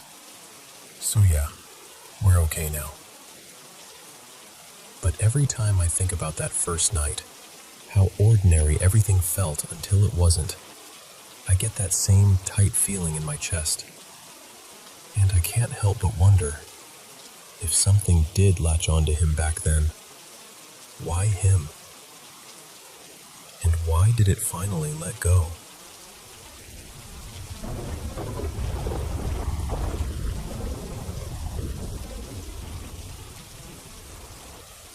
So, this happened a few mornings ago, and I'm still not over it.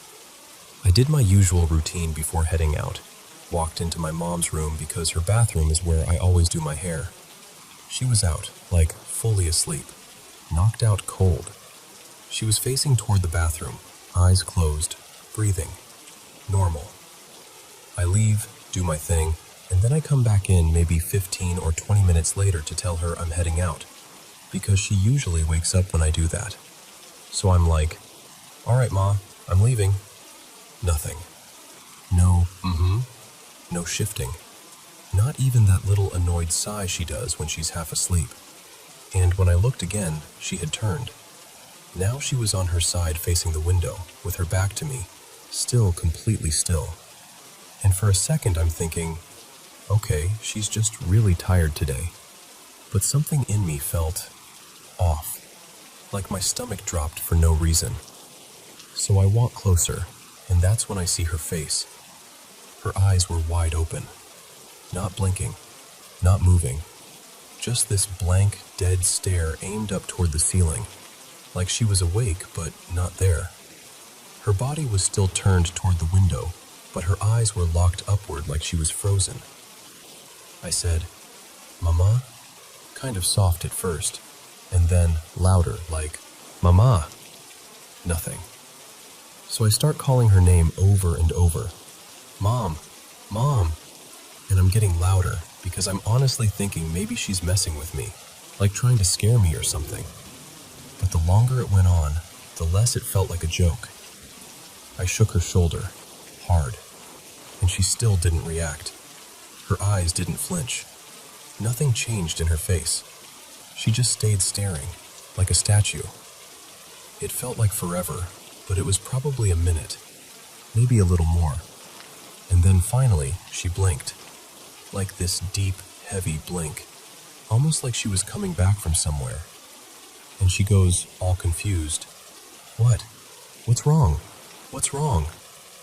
And I swear to you, I felt this wave of uneasiness hit me that I've never felt in my life. It was like my instincts were screaming. So I'm like, "Everybody out, now."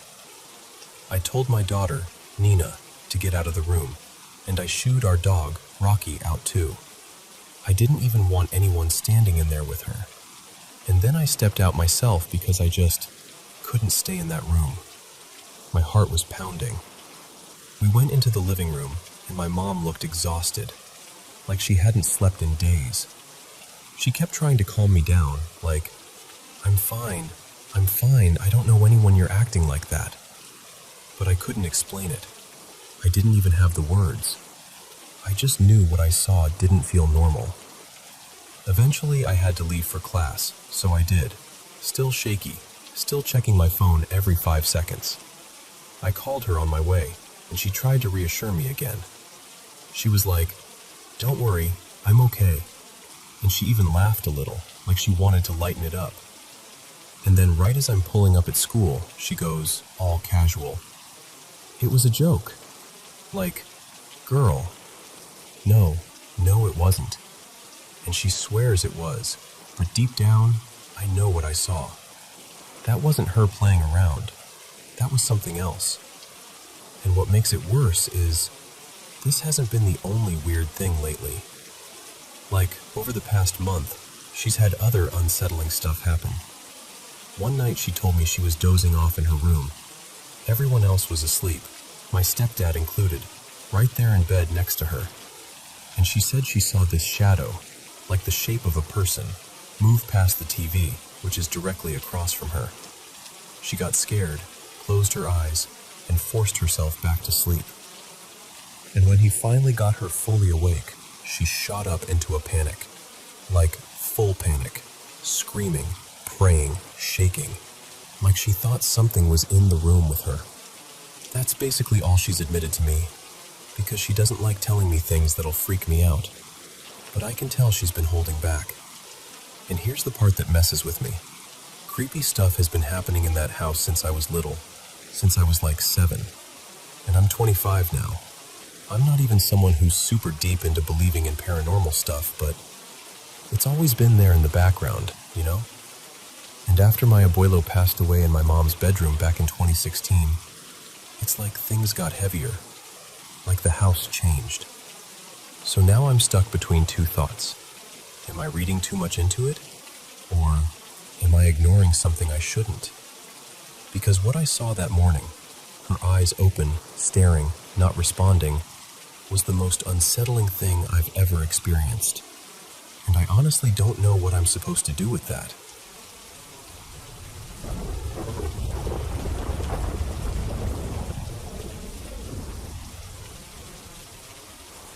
These past few days have been so cold, haven't they? It's the perfect weather to sit here together and listen to mysterious stories from all around the world. Hello, dear friends of the Paranormal M channel. Thank you for sending in so many chilling experiences. Don't forget to subscribe and turn on notifications so you won't miss more eerie stories to help you unwind after a long day. Now, get into bed, switch on your nightlight, and let's begin. Okay, I'm not totally sure how to start this without sounding dramatic, but there's been something with me for as long as I can remember.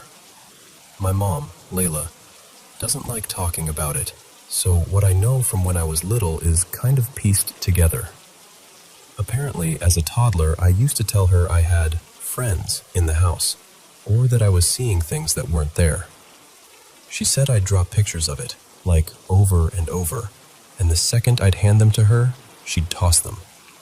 Not in front of me, but, you know, like she was trying to erase it. We moved when I was still pretty young, into a newer place, and for a while, everything went quiet. I almost forgot about it. Then when I was about 7 or 8, it happened again. Like, really happened.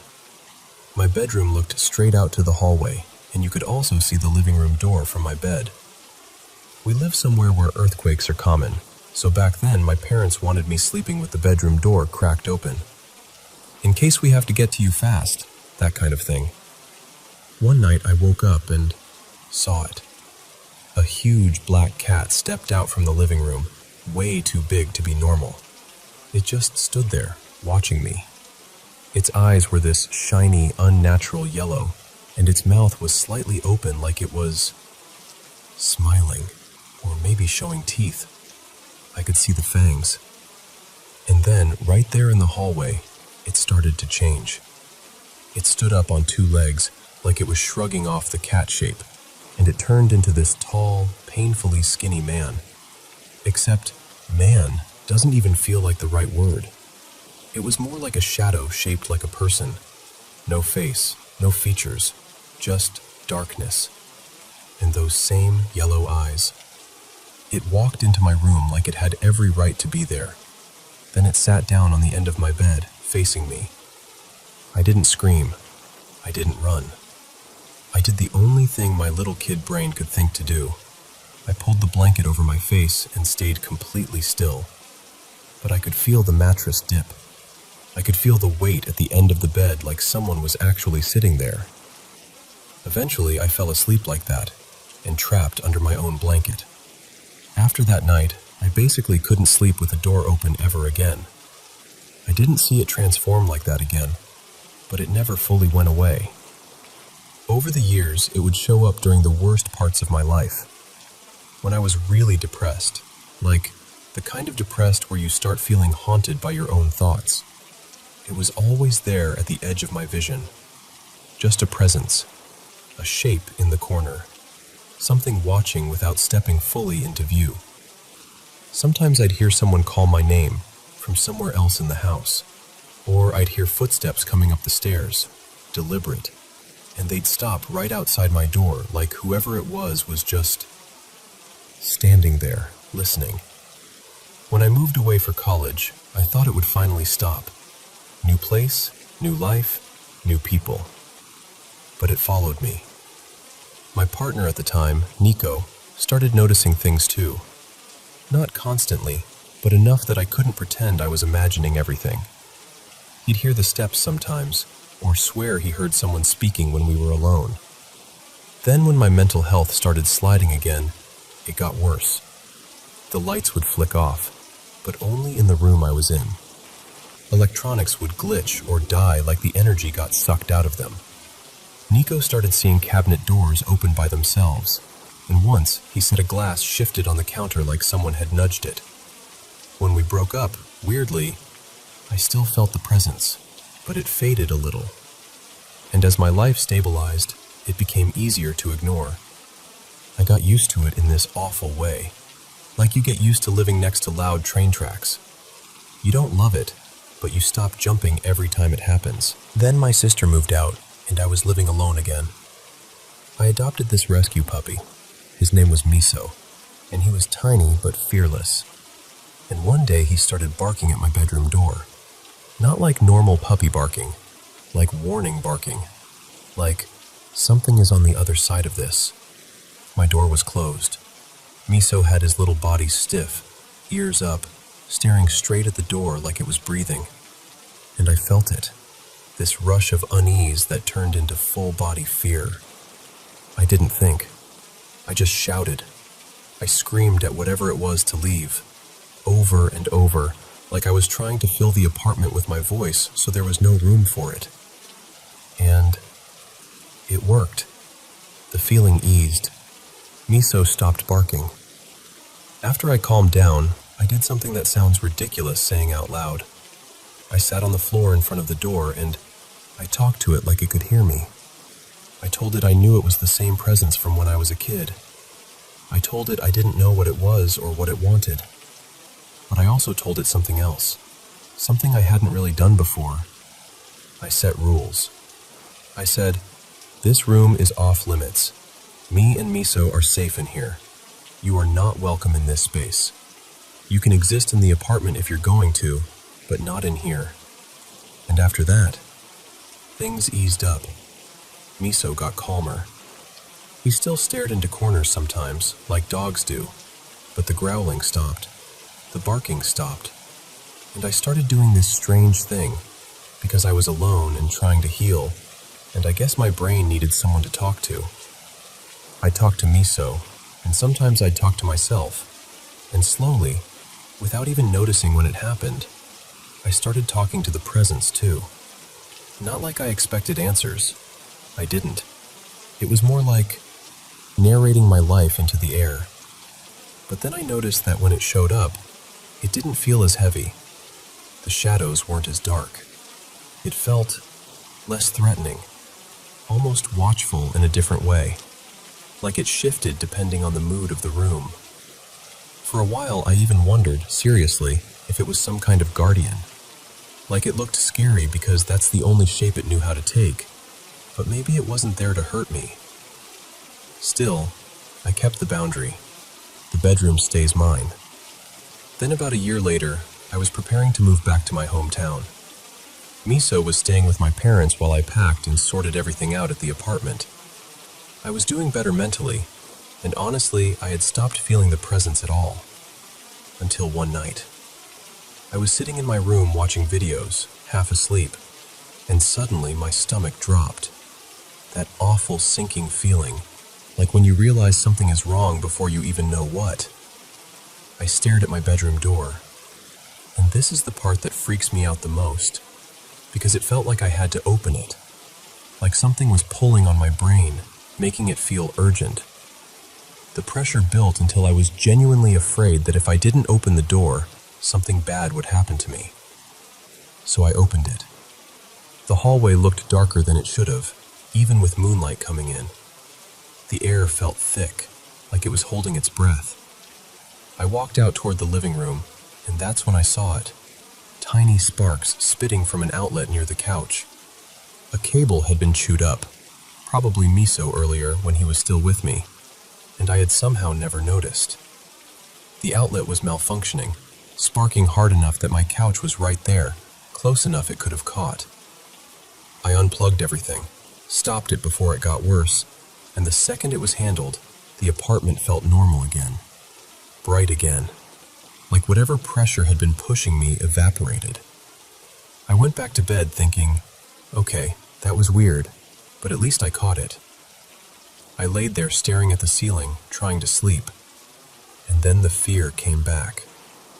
Something crawled, not on the floor, On the ceiling, I saw those yellow eyes in the upper corner of the room, sharp and clear, and the shape was wrong.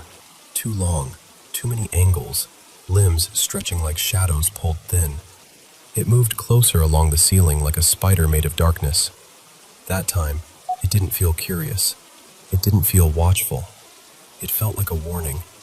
I managed to force my body to move, and I screamed at it, screamed until my throat hurt, that it wasn't welcome, that it couldn't come in here, that it needed to get out. And then, like flipping a switch, everything went back to normal. I called my mom, sobbing. She didn't ask questions. She just helped me breathe, helped me calm down. And we agreed I would leave the next day, and I wouldn't come back to that apartment alone. Not unless my dog or someone from my family was with me. I slept with all the lights on, and even then I could feel the darkness out in the hallway, like it was waiting. And ever since then, I haven't been able to stop wondering. Did it force me to open the door to get me out into the living room on purpose? Was it tricking me? Or did it push me because the apartment was about to catch fire, and it was the only way to get my attention? Did it save me? Or did it corner me? I moved back home after that, and for a while everything was fine, peaceful, normal. But lately, it's been creeping back in.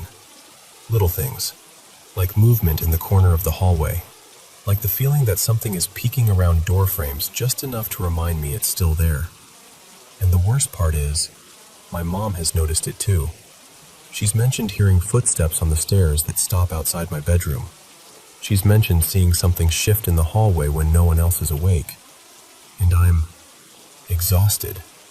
I'm not even screaming terrified anymore. I'm just tired of living with a question mark in the corner of every room. I want to know what it is. I want to know why it attached itself to me, how it started, what it wants, if it wants anything. When I try to ask my mom, she shuts down. She tells me not to engage, not to talk to it, not to invite it in. But after all these years, it feels like ignoring it doesn't make it disappear. It just makes it quieter. And I don't know how much longer I can live with quiet footsteps and yellow eyes that only show up when I'm most vulnerable.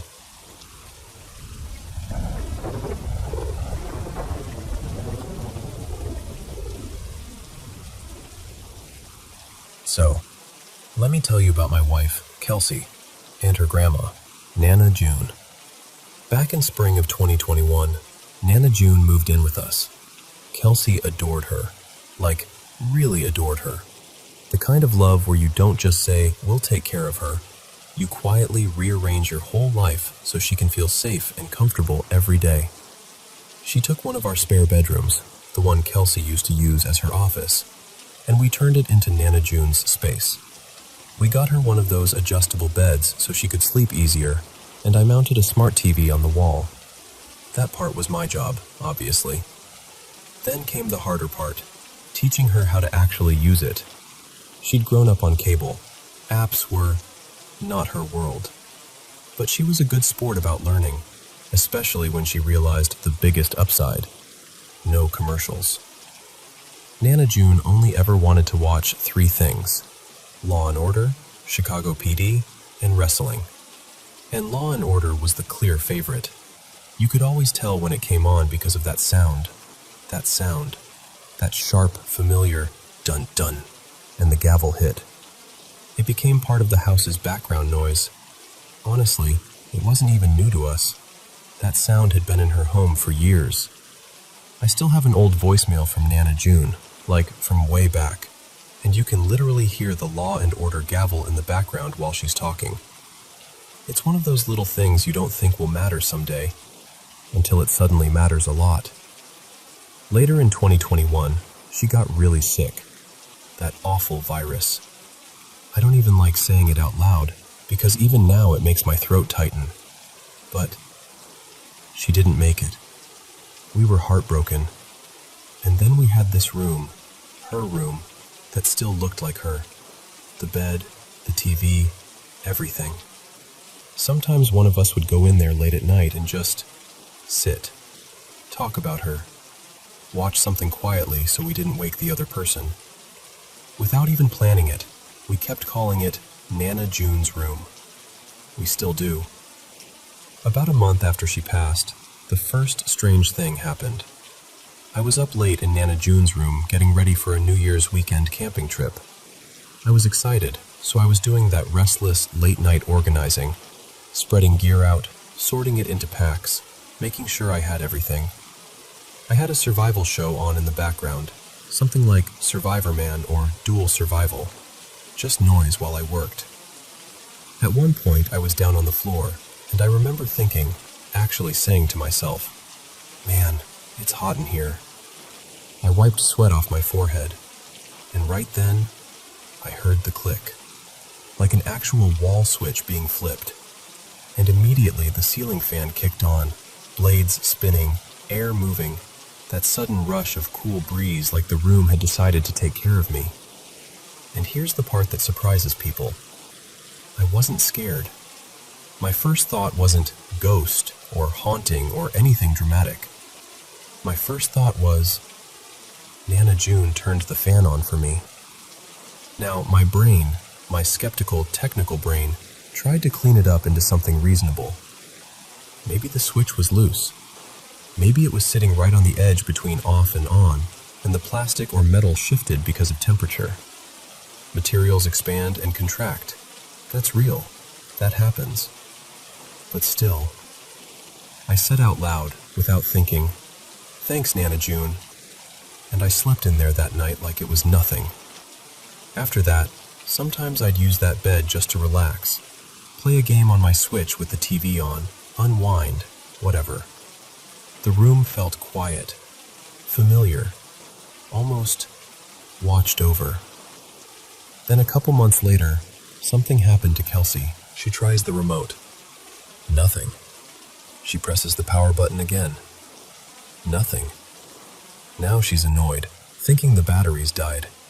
She keeps clicking it, frustrated, half asleep, and then suddenly, the TV screen flashes brighter, and, super loud, the room fills with dun-dun, that Law and Order sound, clear as day, like someone hit play on it on purpose. And immediately after that sound, the TV shuts off by itself. The whole room goes dark. And Kelsey, this is the part that gets me. She doesn't panic. She doesn't run out of the room. She just kind of pauses, then rolls over and goes right back to sleep. The next morning, she tells me, and it's like something inside me clicks into place. Because it didn't feel like a random glitch anymore. It felt personal, like a little signature, like the only way Nana June would ever announce herself. And look, I'm not a spooky story person. I'm a very logical, skeptical guy. I've worked with tech for years, software, hardware, audio-video systems. I'm the kind of person who clears caches compulsively. I unplug things. I test things. I troubleshoot things until the mystery is dead. So, could it have been some weird audio buffer in the TV? Some leftover clip stuck in memory? I mean, maybe, but it doesn't make sense. Not really. We hadn't watched Law and Order on any TV since she passed. That TV has been powered down, unplugged, used for different shows, different apps, games, everything.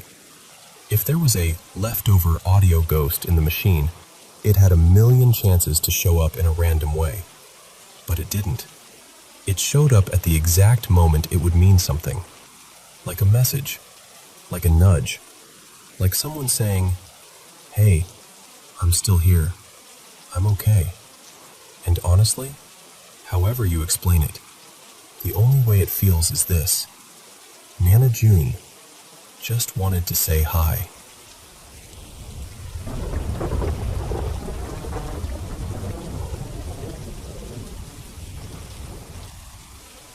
Okay, so I'm going to tell this the same way I tell it to friends, in 3 pieces. The backstory, the stuff I grew up hearing, and then what actually happened to me when I finally lived there. So, the house. My mom, Diane, owns this old place that my great-grandpa Ray built. I don't know, maybe 60-something years ago, give or take. It's barely been updated, which sounds charming until you're standing in a kitchen that still feels like it's stuck in a different decade, and the cabinets are literally starting to sag like they're tired. I lived there for a little while when I was a toddler, but I remember basically none of it. What I do remember is how people reacted to it. Even as a kid, if I brought friends over, they'd get that look, like they were trying to be polite, but their whole body was going, nope, absolutely not. And I grew up with this casual family understanding that the house had company. Not in a dramatic horror movie way, more like, oh yeah, there are spirits there. Like it was a weird extra feature of the property. But honestly, I didn't spend much time there until a couple years back, when I moved into the basement with my boyfriend at the time, Caleb, for about a year. He's my fiancé now, which is funny because he still insists I'm suggestible and too friendly with the supernatural. Anyway, what I was told growing up. So when I was little, my parents had a handful of stories they'd tell, sometimes like warnings, sometimes like family folklore. First one, the man outside. My dad, Mark, used to say the house sat on land that had belonged to indigenous people. We never actually verified any of that. It's possible based on the area, but no one ever dug into it properly. Still, my dad would swear he occasionally saw a man outside the house dressed in traditional regalia. Not scary, not threatening, more like watchful. My dad described the feeling as steady, even comforting. Like the presence wasn't there to bother anyone, just be there. Second one, the cat. Before I was born, my mom had this orange cat named Mango. She rescued him, and back then he was mostly an outdoor cat because that was just what people did. He died in a really upsetting way involving a neighbor, and I won't go into details, but it was the kind of death that sticks to you, especially if you love the animal. After Mango was gone, my mom would say she still heard him sometimes. Little sounds. A brush against a leg when no one was there. And my dad once said he felt a cat walk across the bed at night. Slow, deliberate steps. Except there was no cat. But the strangest Mango thing was this. Years later, my mom was repainting a room that was eventually going to become my playroom. She paints one whole wall, fresh and clean, then steps out for a bit. When she comes back, she swears on her life. The entire newly painted wall is covered in orange cat hair. Like someone took a brush and just threw it across the wet paint. And that room, by the way, was always the one that felt the weirdest. Third one, the playroom. That room had its own energy. It was always cold, like the temperature dropped the second you stepped through the door. Maybe it was bad insulation. Maybe it was the fact that every repair in that house was a figure it out as you go kind of situation. But still, it felt wrong in a way I can't totally explain. My mom claimed she'd seen shadowy figures pass by the doorway, like movement that didn't belong to anyone in the house. And toys with batteries, especially talking toys, would activate on their own. Now sure, toys glitch. But my mom was obsessive about switching them off before bed. She always was. So the fact that they were both on, both reacting, in the middle of the night, in that room, it freaked her out.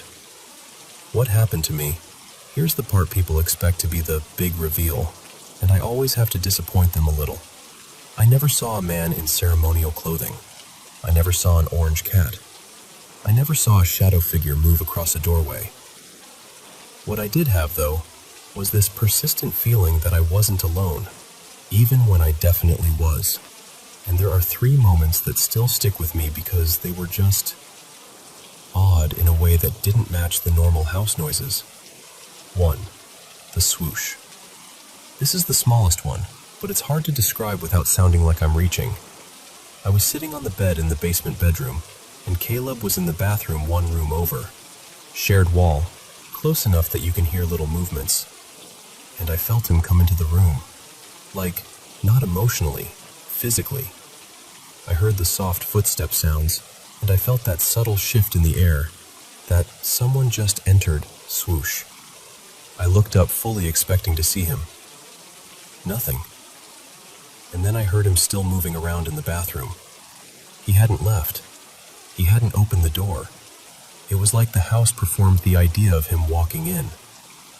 2. The front door. The house was kind of falling apart in that charming but annoying way.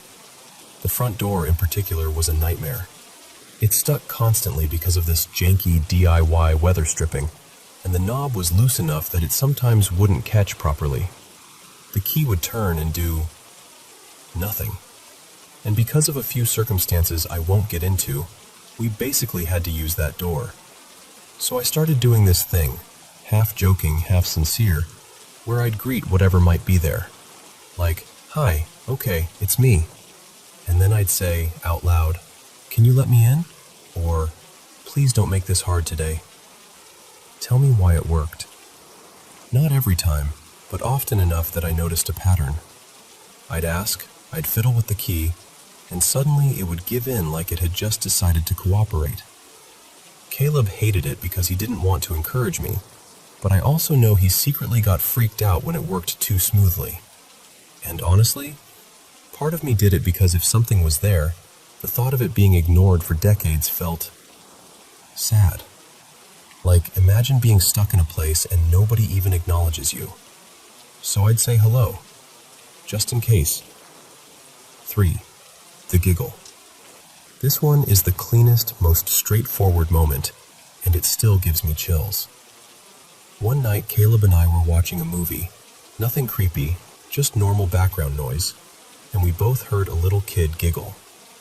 Not a laugh track, not muffled dialogue, a clear, quick, playful giggle, like a child standing a few feet away trying not to be noticed. I immediately went, "Did you hear that?" And Caleb, without even looking away at first, goes, "Yeah, it was in the movie." So I paused it, rewound, played the exact moment again. No giggle. And the look on his face after that, when he realized it wasn't the movie, was the closest he's ever come to admitting the house might have been interacting with us. That's it. That's my year in that basement. Nothing huge, nothing cinematic. Just enough little moments, quiet and strange and perfectly timed, to make you feel like the house was listening back.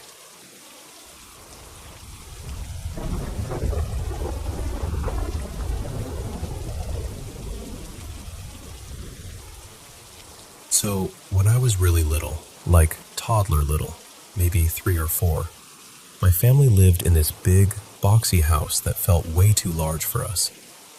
It was just me, my 2 older sisters, Nora and Callie, and my parents, Megan and Dave. And I know this is going to sound dramatic, but that house always felt off, like it didn't want to be lived in. There were small things at first, the kind of stuff adults try to shrug off. My dad would tell my mom he heard footsteps upstairs when he was completely alone. My mom joked that the place was cursed with mess, but she also swore that no matter how much she cleaned, it never stayed clean. Things vanished constantly. Not like, "Oh, it'll turn up later," vanished. More like the house swallowed them. My sister Nora was the one who always said she could sense things. She'd get quiet in certain rooms, stare at corners, refuse to go down a hallway alone. And both Nora and Callie insisted that the room I slept in had something in it. Something mean. They used words like entity, and once, when they thought I wasn't listening, they even said demon. I didn't understand what any of that meant at the time. I just remember how the air felt in that room. Heavy. Like the dark didn't just fill the room, it pressed against you. Even now, I only have a handful of clear memories from that age, but 2 of them have never left me. The first one is strange and terrifying in a way that almost feels unreal. I remember waking up and not being able to move. My eyes were open, my brain felt awake, but my body wouldn't listen. and I saw these long, purplish arms around me, thin and bony, curving over my chest like I was trapped inside some kind of rib cage. Like something had built a cage out of itself just to keep me pinned there. And then, this is where it gets even weirder. I remember tumbling out of bed, like my body suddenly released, and I hit the floor. And right after that, I saw a man I didn't recognize rush toward me. In my memory, he's not blurry or dreamlike. He's fast, intentional, and he has a knife. I know how it sounds, I know. I was a preschooler. It could have been a nightmare tangled up with sleep paralysis. But that doesn't stop it from feeling real when it flashes back into my head. But the second memory, the second one is the one I hate thinking about. Because it didn't feel like a dream. It felt like a moment I walked through. Back then, I used to wake up at night and go find my parents. Their bedroom was upstairs. To get there, I had to leave my room, go out into this odd hallway that bent in a sharp turn near the kitchen, then climb the stairs. The house had this awkward layout, walls that jutted out, corners that blocked your view just enough to make you feel like something could be standing there without you knowing. One night, I got up like I always did. I remember the floor being cold under my feet. I remember the house being silent in that deep, thick way it gets when everyone's asleep. And as I walked past the kitchen area, I saw something behind this short dividing wall that separated the kitchen from the hallway. At first, my brain registered it as socks. Just a pair of socks, standing upright, like they were planted on the floor as if someone had stepped out of them, or like someone had pulled them up and was standing perfectly still, hiding behind the wall, but only the socks were visible. And I stopped. I can't explain how I knew. I didn't hear anything, I didn't see a body, but the feeling hit me like ice water. Like whatever was there wanted me to notice it, but didn't want to fully show itself. I remember my stomach dropping. I remember that instinct that says, don't run, don't look too hard, just keep going. So I did. I walked faster, like pretending it wasn't there would protect me. I went up the stairs, got into my parents' room, and climbed into their bed. They were both there, both asleep. No one else was awake. No one else was wandering around. No prank, no sister messing with me. Nothing that could explain what I saw. And the worst part is, it's not even the image that haunts me the most. It's the feeling. That quiet certainty that what I saw was a someone pretending to be a something. And even now, years later, I can still picture those socks, upright, still, half hidden behind the kitchen wall, like the house was holding its breath, waiting to see if I'd figure out what was really standing there.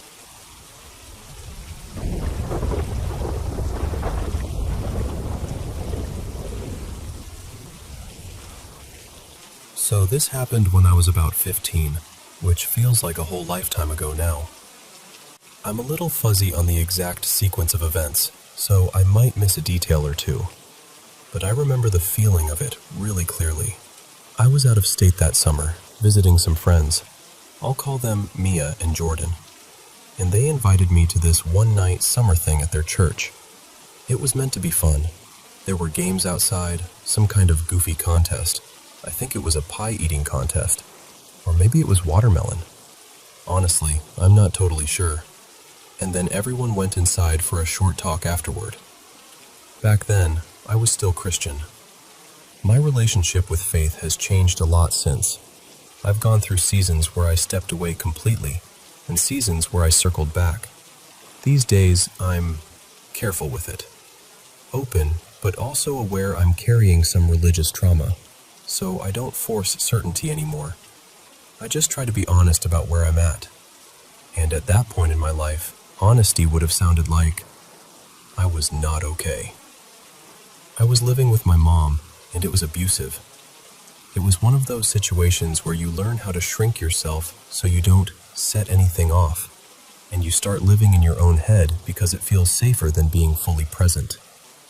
I remember walking around before the service, people laughing, talking, doing normal summer stuff, and I was physically there, but mentally I was somewhere dark, just spiraling, ruminating, that heavy, sinking kind of thinking where everything feels pointless and permanent.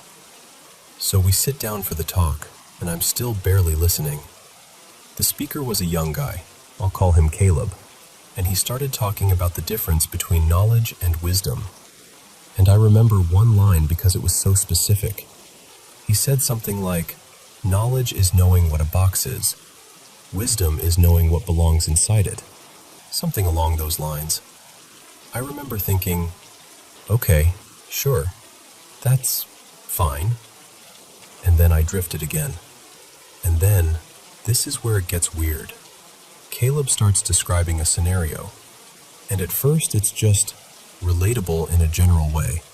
Like, yeah, lots of people go through hard stuff, you know? But then it gets more specific, and suddenly my brain snaps awake because I'm sitting there thinking, wait, that's my life. That is literally what's happening to me right now. It wasn't just similar in a vague, inspirational way. It felt uncomfortably close, like someone had been reading pages out of my journal. And then he shifted into this other part of the message, and I swear to you, it felt like he was answering thoughts I'd been having earlier that day. Not just the theme of them, the exact shape of them. Like my mind would throw up a sentence, and then a moment later he'd say something that felt like a reply. My heart started pounding. I remember thinking, what the hell is happening? Is this a coincidence? Did someone tell him something? How would anyone even know?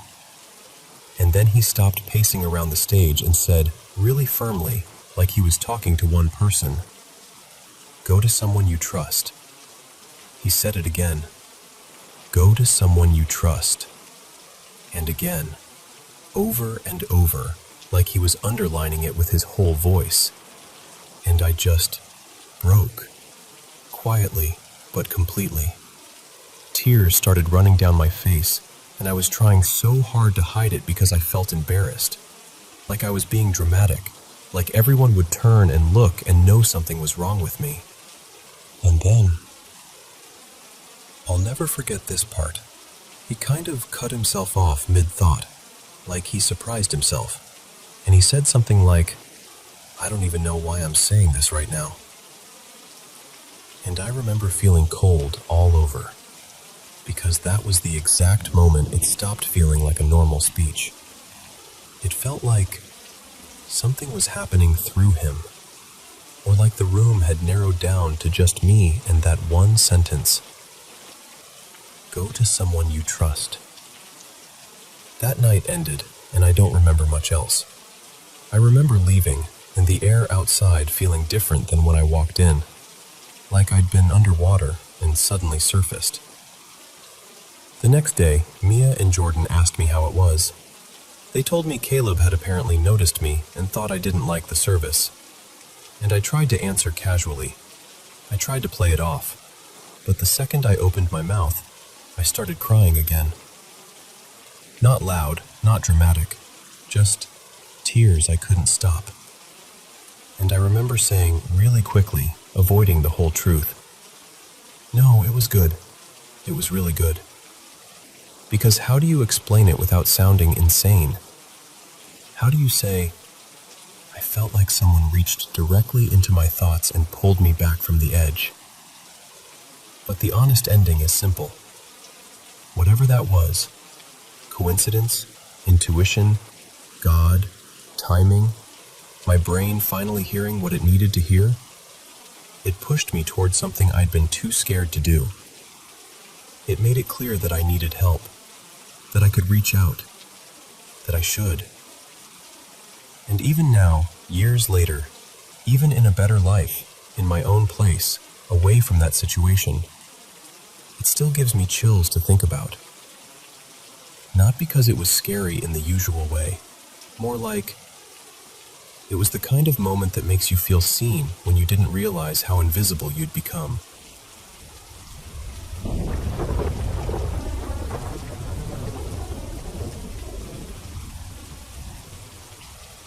Okay, so this happened about a year and a half ago, and I still get that weird, tight feeling in my chest when I think about it. My family and I rented this really pretty Airbnb out in rural Pennsylvania. One of those houses that feels cozy the second you walk in.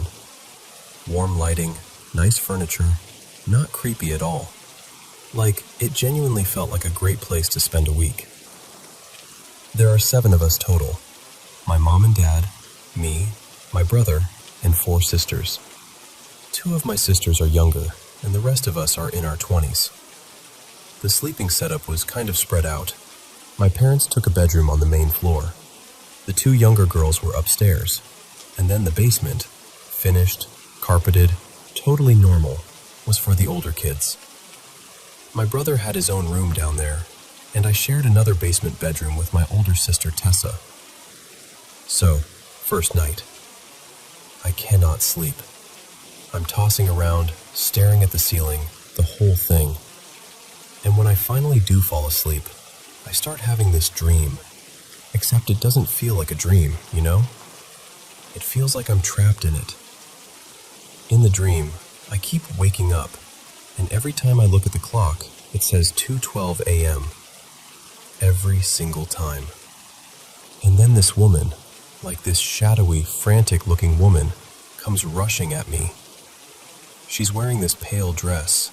Her hair is long and black and all messed up, and she's holding a lamp like she's going to swing it at my head. And the worst part is, it loops. I wake up. It's 2:12. She charges at me. I panic. Then I wake up again, and it's 2:12 again. Over and over and over. Each time I'm crying harder, screaming harder, and I can't break out of it. When I finally actually wake up for real, I'm full-on sobbing. Like that kind of crying where you can't catch your breath. I ended up waking Tessa up, and she's half asleep, trying to calm me down, and I'm just sitting there shaking like I ran a mile. The next morning, we're all at breakfast, and my brother, Mason, is in a foul mood. Just silent, pushing food around. My mom notices immediately and she goes, "What's going on with you? Why are you so cranky?" And Mason looks up and goes, completely serious, "I had a really bad dream." And I'm already frozen because I can feel where this is going. He goes, "There was this creepy woman and she kept attacking me. Like, she wouldn't stop." I swear the air in the room changed. Tessa and I just stared at him. Tessa actually thought Mason and I were messing with her, like we planned some dumb prank. She starts accusing us, and my mom gets irritated because my 2 younger sisters are at the table, listening with big eyes. My mom's like, "Stop it. Don't scare your sisters.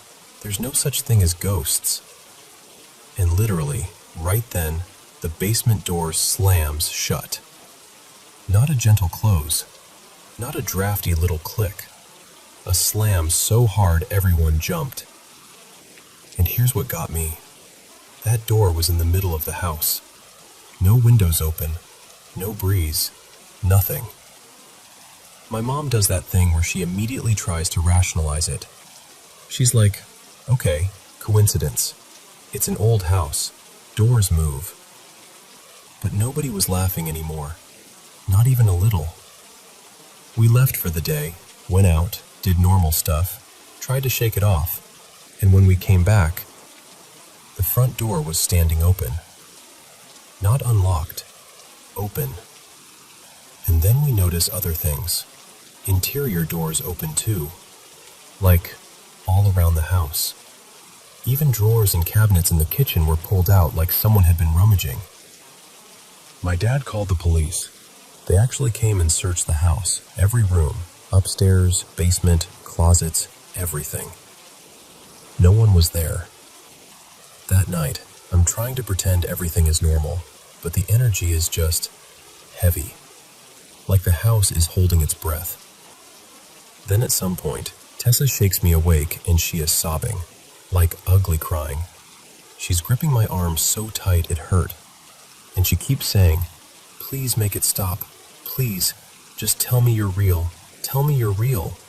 And I'm like, "Tessa, what are you talking about?"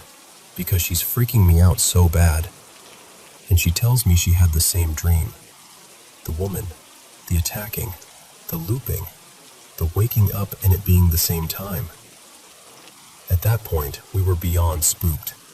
We're adults, but we were genuinely scared. So the next night, the three of us, me, Tessa, and Mason, sleep in Mason's room together. 3 grown people, in our 20s, huddled up like kids at a sleepover. That's how freaked out we were. My parents were annoyed. They thought we were feeding off each other and being dramatic. And honestly, I tried to lighten the mood, because I didn't know what else to do. I was joking with my siblings like, "Fine, I'll talk to the ghost." And I'm whispering into the air like an idiot going, "Hey, ghost, if you're confused and you need something, you gotta take it up with my mom, okay? She's the manager." We laughed, nervous laughter, but it broke the tension a little. Until that night. Around 3 a.m., we hear screaming upstairs. Real screaming. We run out into the hallway, and my mom is losing it. Like, shaking, yelling, frantic. She's shouting at my dad, accusing him of messing with her, saying, "This isn't funny. Stop, stop." My dad is half awake, totally confused, like, "What are you talking about? I didn't do anything."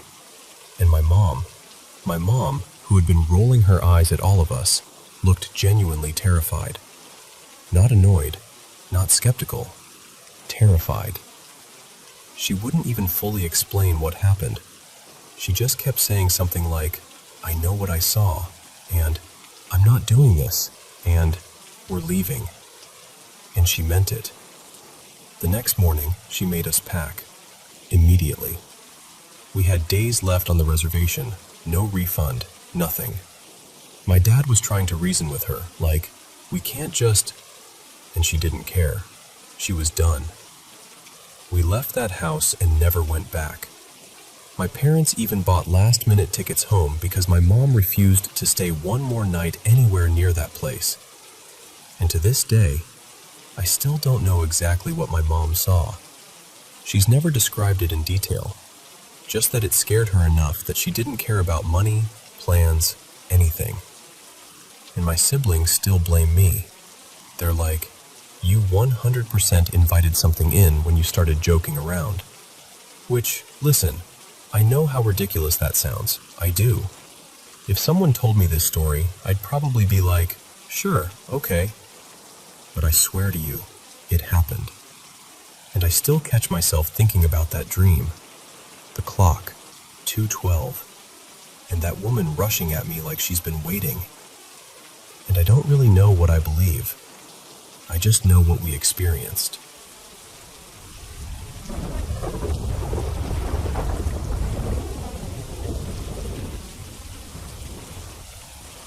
So, I've been sitting with this for a long time, and I'm finally at the point where I just have to say it out loud.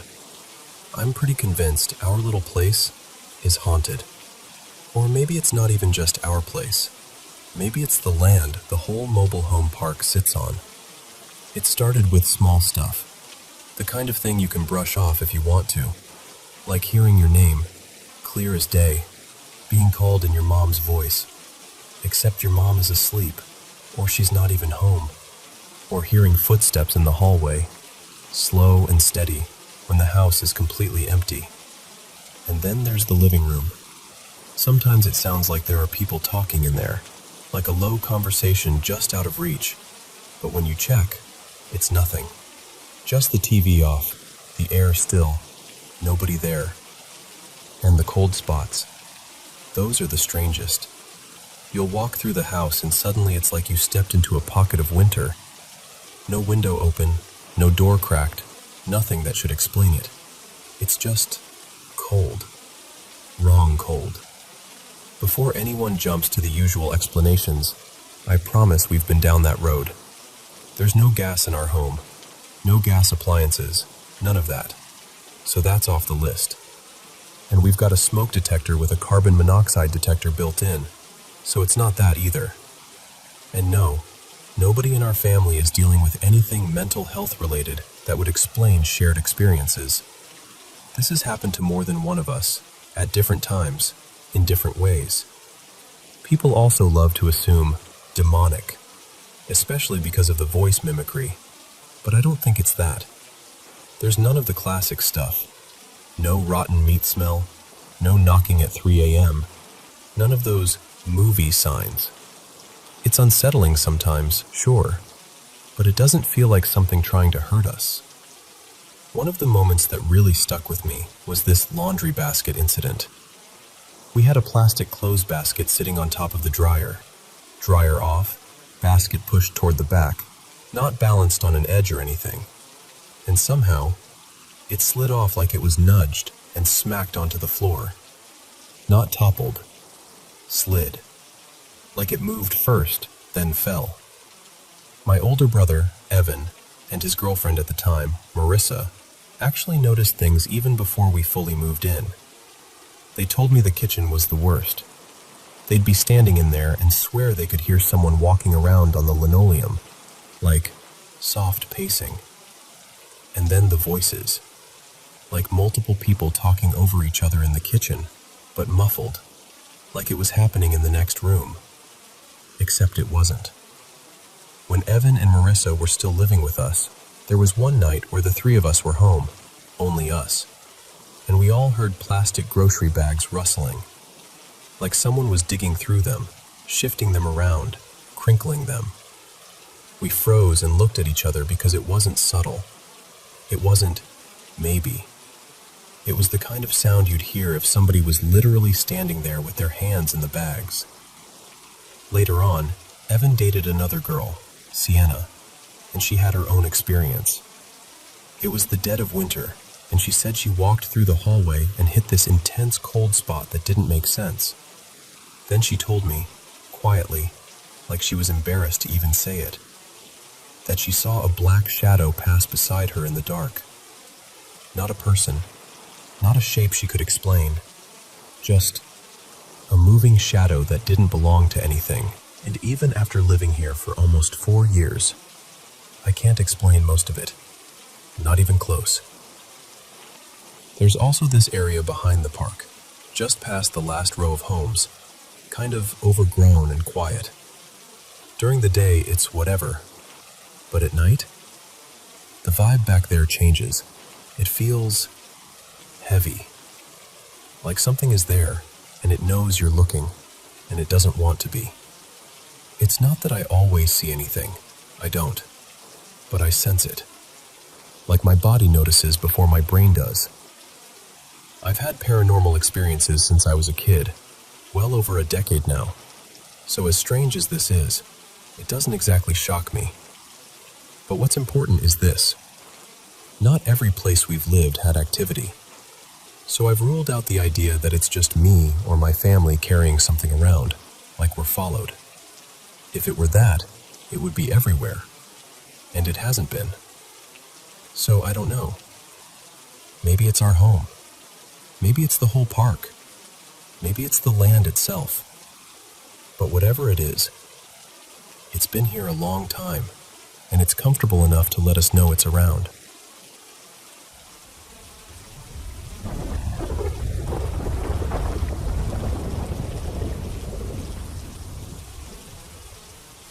So picture this. I'm spending one night alone at this little hotel off the highway. Nothing fancy, just one of those places you stay when you're passing through. My brother Evan drove me there, but he didn't come inside with me or anything. He dropped me at the front entrance. We said our goodbyes, and that was it. He didn't even know my room number. I get settled in, kick my shoes off, turn on some random TV show for background noise, just trying to relax. Then at about 9:40 p.m., the room phone rings. And it's weird, because who's calling a hotel room that late? My first thought is, maybe the front desk needs something? So I pick it up and go, "Hello?" Nothing. I pause. I listen. And I swear I hear something. Like faint breathing. Not loud, not obvious. Just enough to make my skin go a little tight. I say, "Hello?" again. Still nothing. So I hang up, telling myself it's probably just a glitch. But not even 10 minutes later, the phone rings again. Now I'm sitting up straighter. I pick it up. "Hello? Hi. Hello?" I say it a few times, trying to sound normal even though my heart's starting to thump. Again, silence. And again, that faint, maybe not real breathing. Like someone is there, but refusing to speak. After about 20 seconds of me listening to nothing, I hang up. At this point, I'm telling myself, okay, that's creepy. But maybe it's a wrong connection. Maybe someone's messing up dialing. Maybe anything else. And then, less than 10 minutes later, it rings a third time. That's when my stomach drops. Because once is a fluke, twice is unsettling, 3 times feels personal. So I don't even play polite anymore. I pick it up, say one sharp, "Hello?" And when I get the same dead air, I hang up and immediately unplug the room phone from the wall. I just stare at it for a second after I unplug it, like it might ring anyway. Then I call the front desk from my cell. A woman answers. She sounds tired but kind. I tell her, "Hi, I'm so sorry, but this is going to sound strange. The room phone has rang 3 times, and every time there's just silence. Maybe breathing? It's freaking me out." She pauses like she's taking me seriously, which I appreciate. Then she says, "No one has called asking to be connected to your room, but if it happens again, we can move you to a different room." I tell her I unplugged the phone for the night. She's like, "That's fine. And honestly, if we needed something, we would have just called your cell phone." And that should have made me feel better. But it didn't. Because here's the thing. To call a room phone, someone would usually have to go through the front desk, right? Like they'd have to ask to be connected. And nobody knew my room number. Not even my brother. I hadn't told anyone. I hadn't even posted anything. I hadn't talked to anyone at the hotel besides the person who checked me in. And I didn't think the front desk worker was messing with me either. In the background of her call, I could hear how quiet it was. No lobby TV blaring, no joking around, just normal.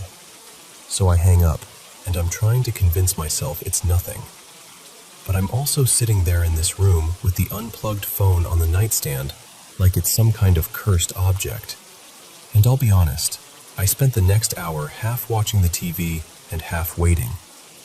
Every tiny sound, the air conditioner clicking, footsteps in the hallway, had me holding my breath like, is this it? Is something about to happen? Nothing did. I made it through the night. But I still can't explain it. Not in a way that actually makes sense. And the worst part is, it didn't feel like a prank. It felt like someone, or something, was just there. Have you ever had anything like that happen? Like a phone call that wasn't a wrong number, wasn't the front desk, wasn't anyone you know, but still felt weirdly intentional.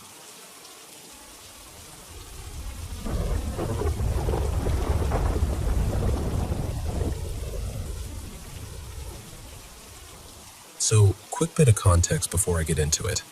I wasn't the one in the hospital. My younger sister, Marissa, was.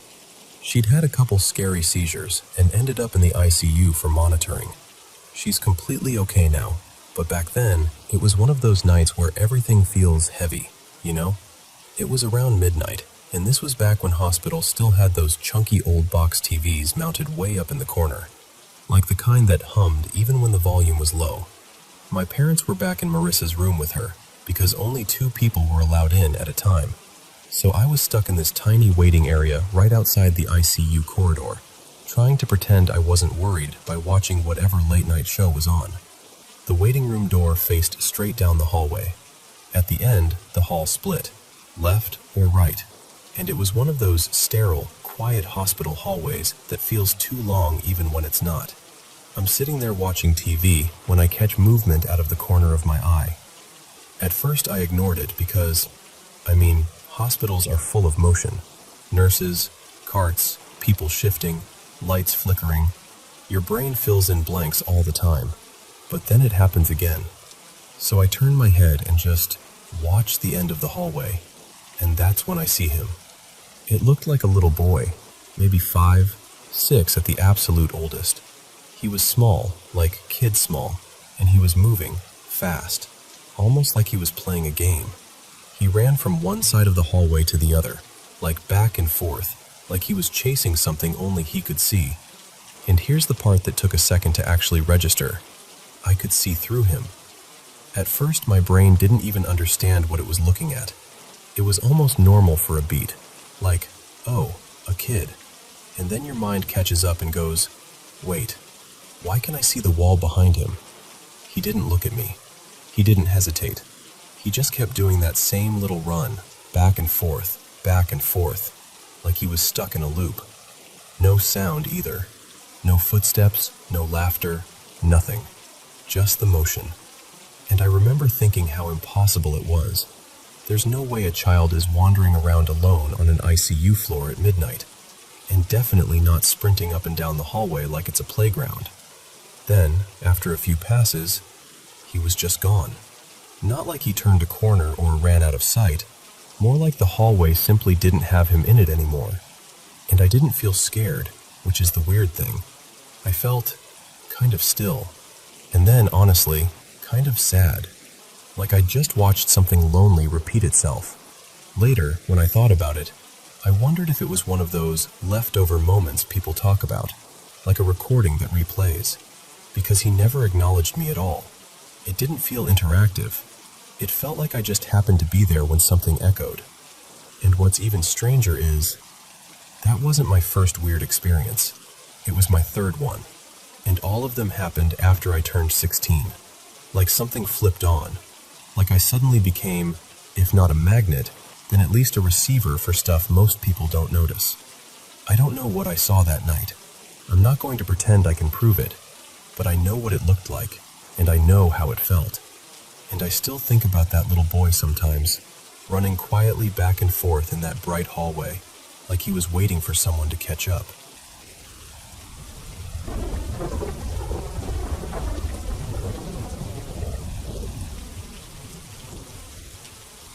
Okay, so a little background so you can picture it. My mom, Marianne, was recovering from a knee surgery, and she was resting in the bedroom she shares with my stepdad, Caleb. Caleb was at work that day, so it was just the two of us in the house. I kept my bedroom door cracked open on purpose, just so I could hear her if she called for me or needed anything. Out in the kitchen, there was this small delivery box on the counter. Not huge, but not empty either. It had a couple random things inside, so it had some weight to it. Like, it wasn't the kind of box that's going to scoot around because of a breeze or vibration. It would take an actual shove to move it. Earlier, I'd been playing Dead by Daylight with my headset on. I finished a match, took the headset off, and started mindlessly scrolling on my phone for a bit. I think it was Instagram, just zoning out and letting my brain cool down. The house was quiet, except the TV in the living room playing softly in the background. No fans running, no windows open, nothing like that. Just still. And then I heard it. Not a vague little bump, I mean the clear, unmistakable sound of cardboard sliding across the counter. Like someone dragged that box for maybe a second or two. Just long enough for me to go, wait, what was that? At first, I kind of froze because my brain had to catch up. I literally had that moment where you replay it in your head like, did I seriously just hear a box move? And then the obvious thought hit me. There's nobody in the kitchen. My mom was in bed. I was in my room. Caleb wasn't home. And I'll be honest, I didn't go check. I just sat there, staring at my phone, suddenly way more aware of how quiet everything was. I wasn't terrified or anything. It was more like this prickly, uneasy feeling. Like being caught off guard when you thought you were completely alone. After a minute, I told myself, nope, not today. And I went right back to gaming, like if I ignored it hard enough, it would stop being real. Later on, when I finally did peek out, the box was sitting exactly where I remembered it being. Same spot, like nothing ever happened. Which almost made it worse, because then I couldn't even blame it on me bumping the counter earlier or something. And here's the thing, I've had little weird moments before.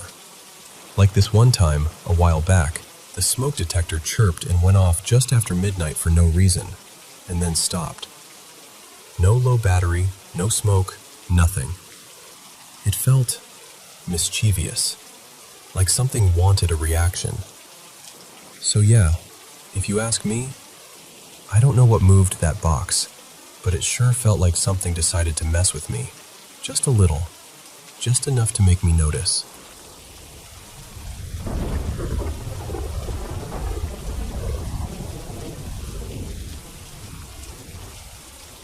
So, this happened when I was 18, and I still get that weird, tight feeling in my chest when I think about it.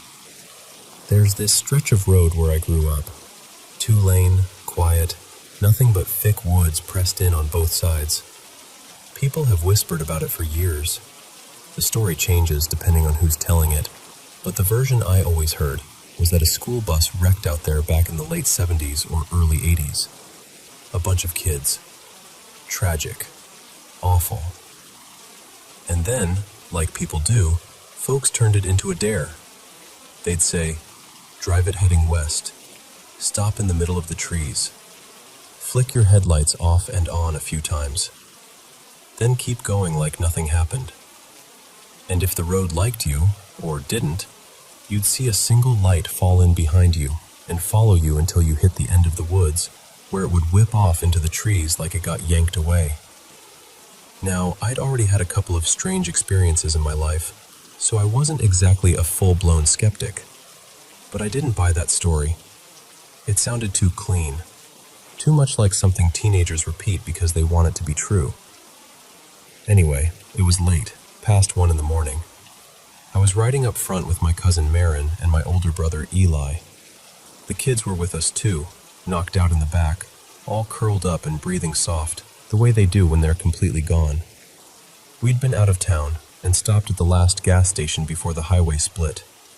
Bright fluorescent lights, stale coffee smell, the whole thing. And here's the part that still bugs me. As we pulled out of that gas station, I suddenly felt this urge, like a nudge, to tell them about that road. It wasn't even a conversation we were already having. I just brought it up. Like my mouth decided before my brain did. Marin laughed. Eli rolled his eyes. And then, because the kids were asleep and we were all wide awake, we decided to take the detour. Just to see, you know? That was the excuse. We turned onto the road and almost immediately realized we were facing the wrong direction for the rules. So we drove down to the intersection, flipped around, and headed the other way. I remember Eli slowing to a crawl, the headlights washing over the trees like searchlights. We stopped in the middle, where the woods felt the thickest, where the road felt like it narrowed even though it didn't, and Eli flicked the headlights 3 times. Off, on, off, on, off, on. Nothing. No light in the mirror. No weird glow. Just the hum of the engine and the soft snoring from the back seat. We kind of laughed it off, but we weren't ready to admit we'd driven out there for nothing. So we crossed back over to the side road, turned around in the parking lot of this little white church, and waited at the stop sign like we were suddenly big on traffic laws. That's when all 3 of us saw it. Halfway down the road, straight ahead, near the tree line, there were 2 eyes. Not reflective deer eyes. Not a your headlights hit an animal and it glints kind of thing. These were red, like ember red, glowing. And they were at about the height a deer's eyes would be, which somehow made it worse, because deer don't do that. Not like that. We just froze. Nobody spoke at first. I remember Marin whispering, Do you see that? Like she needed confirmation that she wasn't losing it.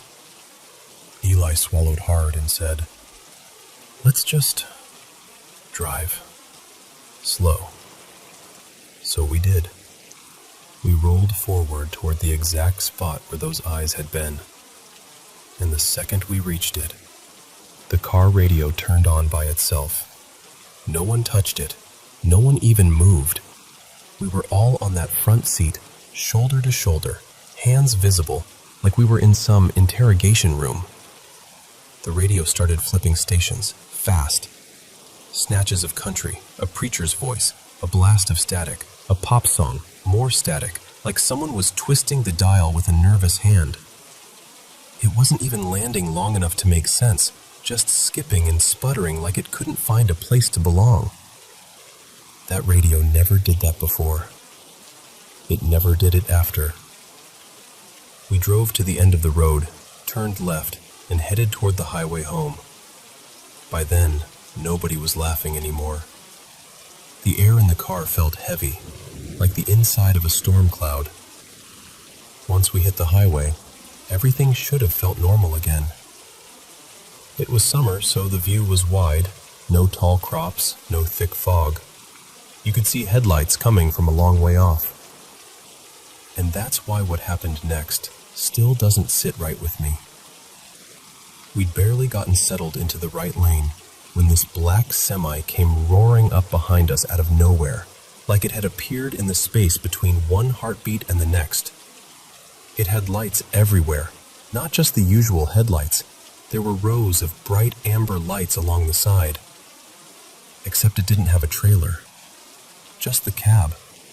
A huge, dark shape with too many glowing points, closing the distance fast. Eli sped up. 65, still gaining. 75, still gaining. I remember looking into the rearview mirror and feeling my stomach drop, because it didn't feel like a normal truck coming up behind you. It felt intentional, like it was chasing. Eli hit 80, knuckles white on the wheel, and finally we got to our turnoff, this back road that cut toward town. He took it hard, swung us onto it, and immediately slammed the brakes. We all sat there for half a second, listening to the kids breathing in the back, waiting to hear the semi rumble past. Nothing. Eli and I jumped out and looked back toward the highway, and there was no truck. No taillights, no amber side lights, nothing fading into the distance. And the thing is, that highway stretches straight for miles. There aren't side roads. There isn't a hidden turnoff for a long way. If a truck that lit up like a carnival ride had passed, we would have seen it. Even if it had somehow turned off, we would have seen the lights shift and vanish. But the highway was empty, like it had never existed. I remember Eli just staring, breathing hard, then looking at me like he was waiting for me to explain physics. Marin stayed in the car, eyes wide, whispering, "Where did it go?" We got back in and drove home quiet, like talking would make it real. And even now, years later, I can't give you a clean explanation. We weren't tired. We weren't imagining things. All three of us saw the same stuff. The red eyes, the radio, the truck. The only thing I can say, honestly, is that it felt like something out there noticed us, and it did not appreciate being tested. To this day, I won't drive that road at night. Not because I'm trying to be dramatic, because I don't want to find out what happens if it decides to follow us all the way home.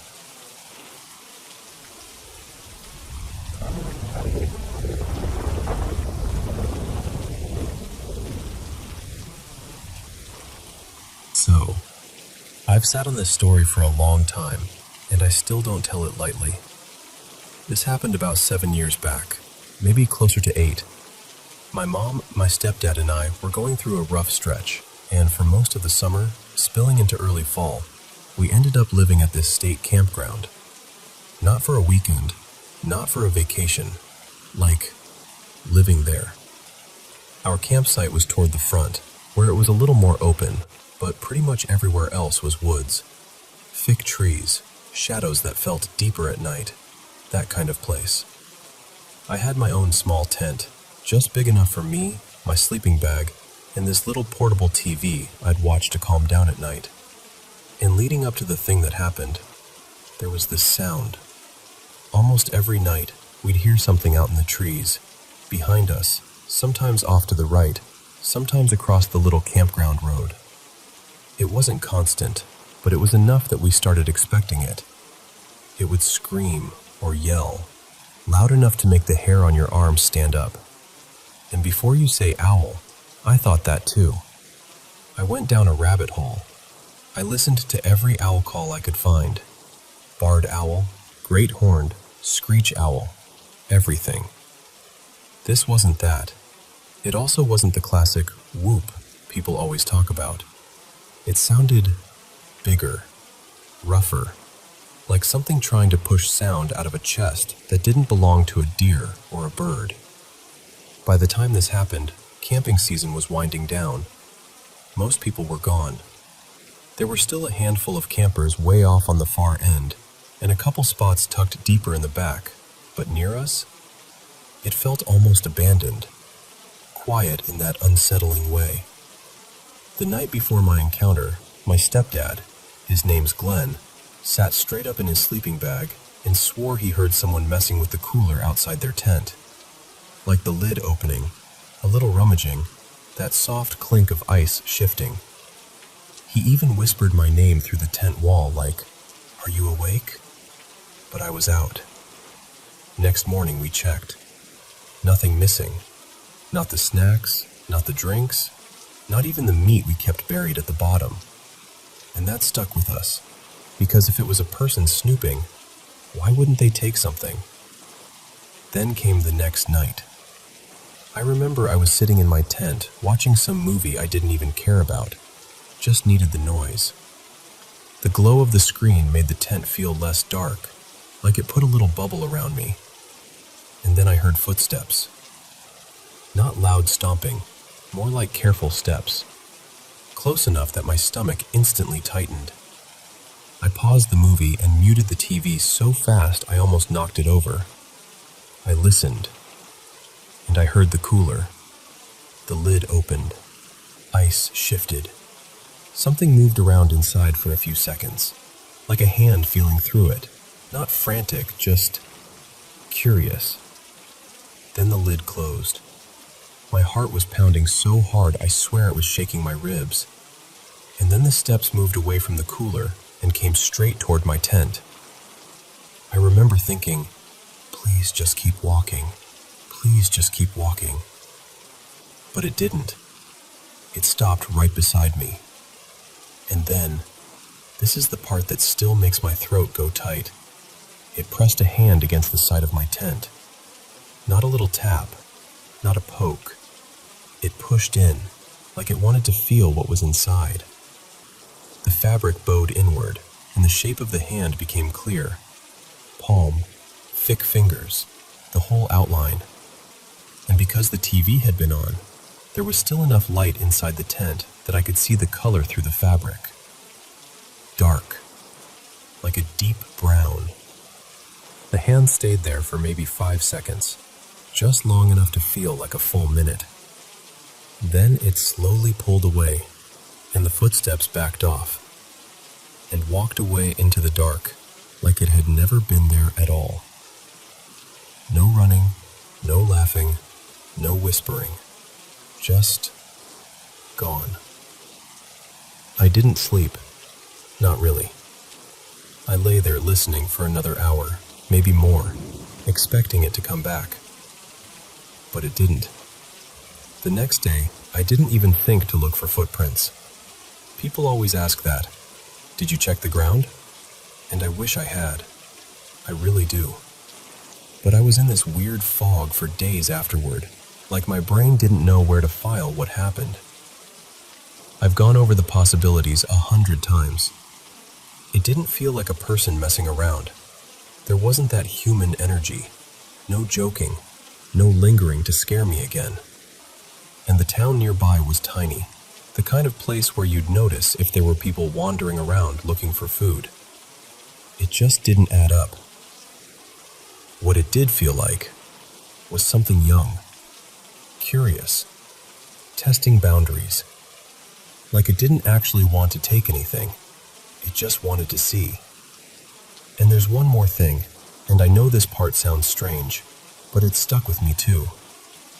One night, separate from the hand thing, I woke up around 1 or 2 in the morning, and for a few seconds I swear I heard drums. Not modern drums, more like that steady, distant thump-thump you'd imagine in an old battlefield movie.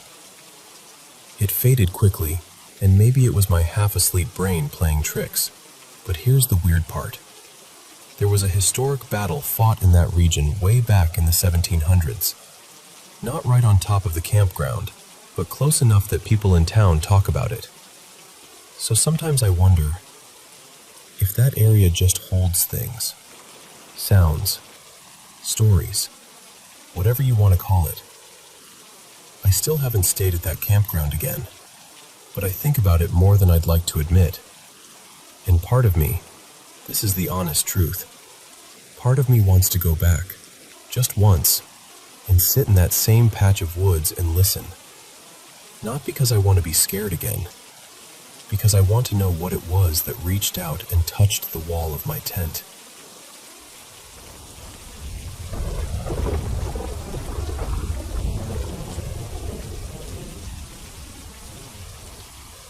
So, I work the front desk at a hotel down here in Mexico, and I've got one of those stories that still makes me pause every time I walk past a certain door. It was earlier this month when we had 3 guests staying in room 1214 for just 2 nights. It started like a totally normal day, until it didn't. A couple showed up mid-afternoon, no reservation. They were both in their 30s. Let's call them Marisol and Dante, and they asked if we had anything available. We did, so I checked them in like usual. Dante casually mentioned, "One more person is coming later tonight." They were Latino, visiting from the US, and at first glance they looked like any other travelers. Except Marisol. She barely spoke. Not in a shy way. More like she was trying not to move her face. Her expression was tight, uncomfortable, like she was either in pain or seriously irritated. Dante kept leaning toward her, murmuring things like, "Are you lightheaded?" And, "Do you want to lie down?" And she'd just give this tiny shake of her head. While they waited in the lobby for the room to be finished, Dante said something that made everything click a little. "Please, I don't want her walking too much. We're coming from a medical office and she isn't feeling well." I remember nodding like, "Okay, that explains the look on her face." Still weird, but at least it made some sense.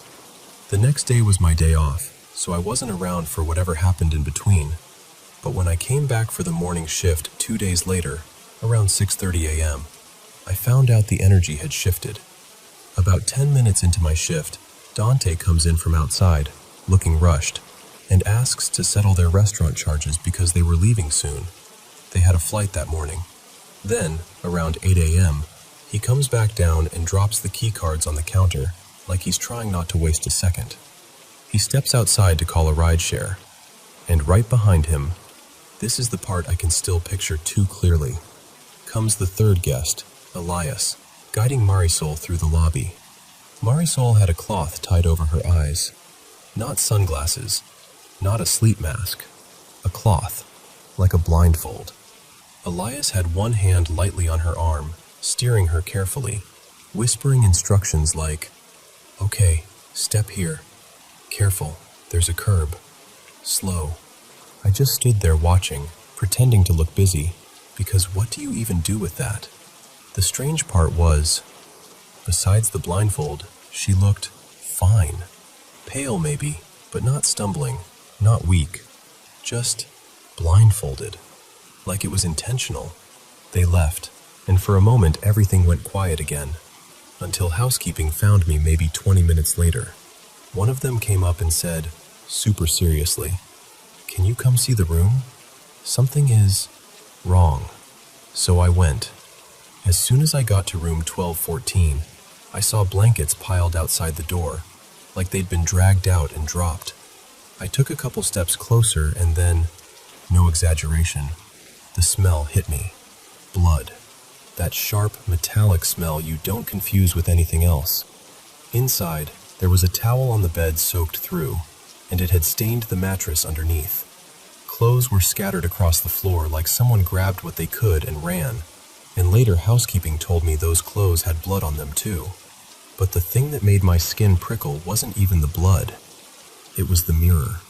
There was a mirror mounted on the wall, and someone had covered it with a washcloth, like they didn't want it looking at anything, like they didn't want to see themselves, or like they didn't want something else to see them.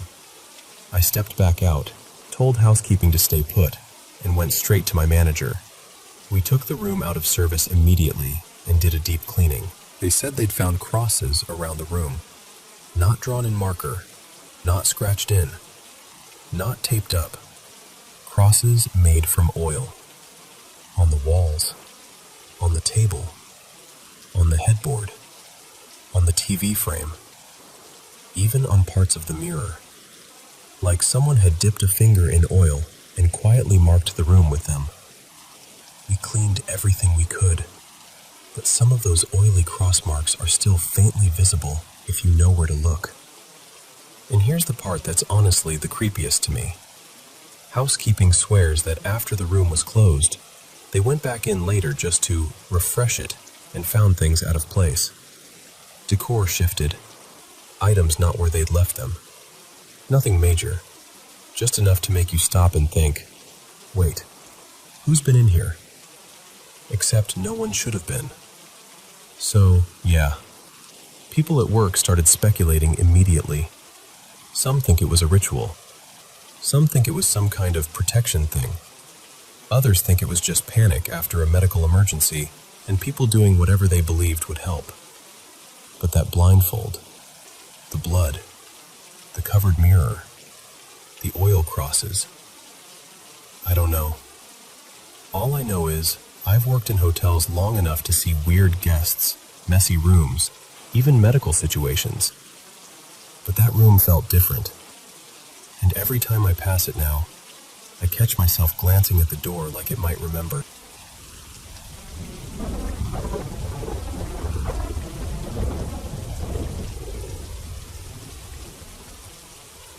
So, this happened to me and a friend of mine about a year ago, and I swear, it's been looping in my head lately, like my brain is trying to make sense of it. For a little background, my friend Mara and I both had this feeling that her house wasn't exactly empty.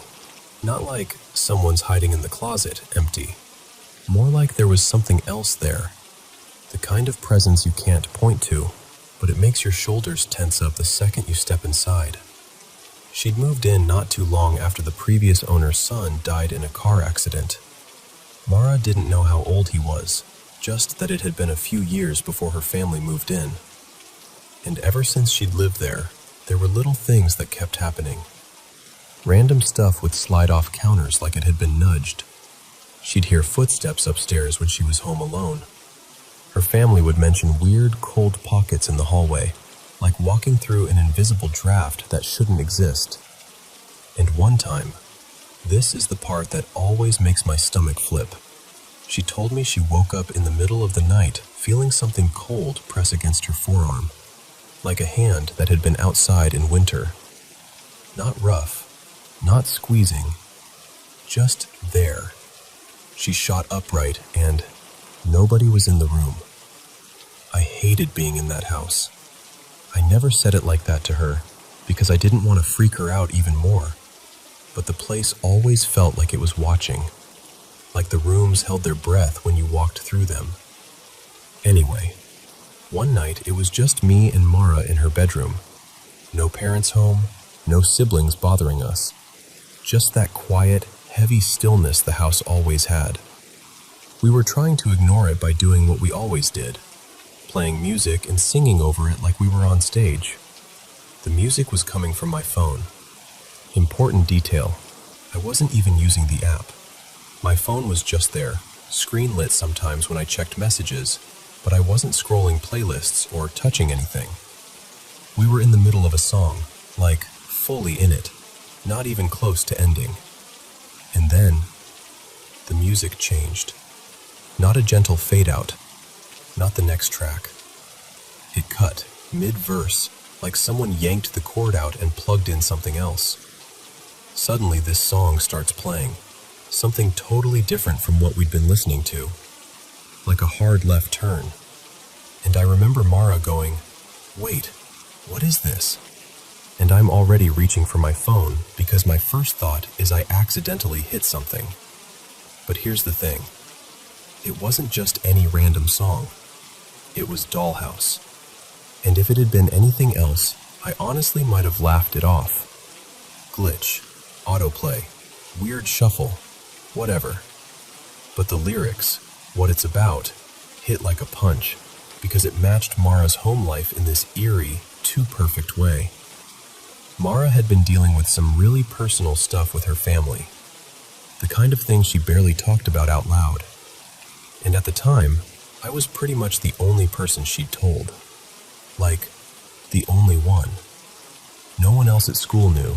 Her extended family didn't know the real details, and I definitely hadn't typed it anywhere or set it near her phone. It was just something she'd trusted me with. So when that song started playing in that room, out of nowhere, both of us just froze. We looked at each other, and it wasn't even dramatic at first. It was just that quiet, "Are you hearing this too?" kind of fear. The kind that doesn't need words because your face already says it. I remember the air in her room feeling colder after that. Or maybe that was just us. But it genuinely felt like something had leaned in close, like it wanted us to notice. We didn't run out of the house or anything. We just sat there for a while, unsettled, trying to act normal and failing. And after that night, we didn't really bring it up much. It came up once or twice over the year, usually as a quick, nervous, "Remember that time?" And then we drop it. But lately I've been thinking about it again, and I keep coming back to the same question. Was it just a glitch that happened to be horrifyingly perfect? Or was something in that house trying to say, "I know"?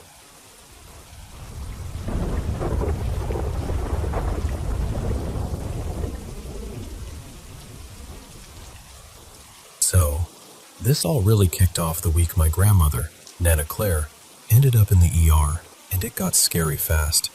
She pulled through, thank God, but after that, the house just didn't feel the same to me. I actually wrote down a rough timeline because it started to feel like one of those things where, if you don't keep track, you start wondering if you're imagining it. And I swear, I'm not the kind of person who usually jumps to something weird is happening. But this was weird. September. Nana Claire got taken to the hospital for a health issue, and she left her place exactly the way it was, like she just stepped out for a minute. A couple days later, I went over to grab her some clean clothes and, honestly, just to use the bathroom in peace. Her bedroom is right across the hall from the bathroom, and while I'm in there, I hear her call my name, clear as day. "Eli?" And my stomach dropped immediately because Nana Claire wasn't even home. She was still in the hospital. I froze. I didn't answer. I just finished up as fast as I could, washed my hands, and when I stepped out, I glanced toward her bedroom without even meaning to, and I saw someone sitting on the edge of her bed. It looked like her. Not like a shadow or a shape either. Like her. I didn't stand there to investigate. I didn't say a word. I just walked out like my body knew before my brain could argue, and I got in my car and left. I went back to where I'd been staying and tried to tell myself it was stress, grief, exhaustion, anything that made more sense than what it felt like. But that was only the beginning, because for the rest of September, and then through October and November and into December, it kept happening. I'd hear Nana Claire call for me from another room, like she needed help or wanted something, and I'd go right to her and say, "Yeah, what do you need?" And she'd look at me all confused and swear she never called my name, not even once. At first I laughed it off, like, "Oh, okay, Sure, but when it kept happening, it stopped being funny. It started feeling like the house was testing my attention, like it was learning my reflexes. And then, right near the end of the year, it escalated. December 28th. I was sleeping on the couch in the living room at Nana Claire's place because I'd been staying there more often. And sometime around 3 in the morning, I hear my Uncle Marcus yell for me. Not a casual shout, like he needed me right then. "Eli!" It came from the basement, where his workshop is. And I sat straight up because it was so specific and so real that my body reacted before my brain could catch up. But here's the thing. Uncle Marcus hadn't been there in days. He hadn't been in the house since the holiday dinner earlier that week. Still, I lay there listening, waiting for a second call, my heart thumping so loud it felt like the room was breathing with it. I didn't go down there. I couldn't. Something about it felt wrong. Like if I answered, I'd be stepping into something I didn't understand. December 30th. This one wasn't just me.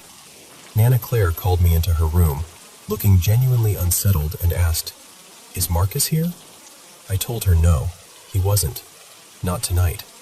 And she said she had just heard him in my cousin Jaden's room, yelling like he was arguing through a headset, like he was on a game chat, getting loud over the mic. And Jaden, my cousin, heard it too. But Jaden's TV wasn't even on. His console was off. No audio, no party chat, no YouTube video playing in the background. Nothing. Just the sound of my uncle's voice coming from a room where he wasn't. So at that point, it stopped feeling like a one-person experience. It wasn't just my stress or my imagination or half-asleep confusion. Other people were hearing it, because now, whenever I hear my name being called in that house, I don't just automatically get up and respond like I used to. I've started answering from wherever I am, just a quiet, careful, "Yeah?" Like I'm trying to keep distance between me and whatever is calling. Like, I want to acknowledge it without inviting it closer. And there is another thing that's happened in that house. Something even harder to explain. But I'm not going to pile it on right now. This is already a lot. I don't know what to make of it. All I know is this. It's confusing, and it feels personal, and it's starting to make me question what I'm hearing, until someone else hears it too. So yeah, that's where I'm at.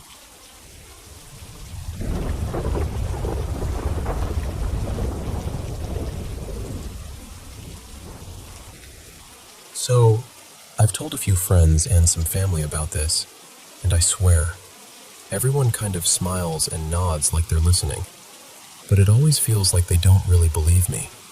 And I get it. It sounds weird, but it happened, and it stayed with me ever since. I'm going to keep the exact place vague, because it was a church summer camp, Methodist, I think, and honestly, it meant a lot to me.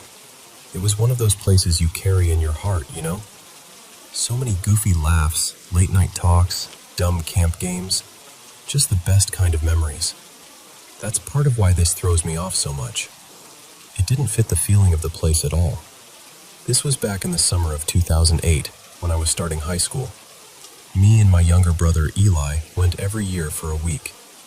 It was way up north in this tiny little town.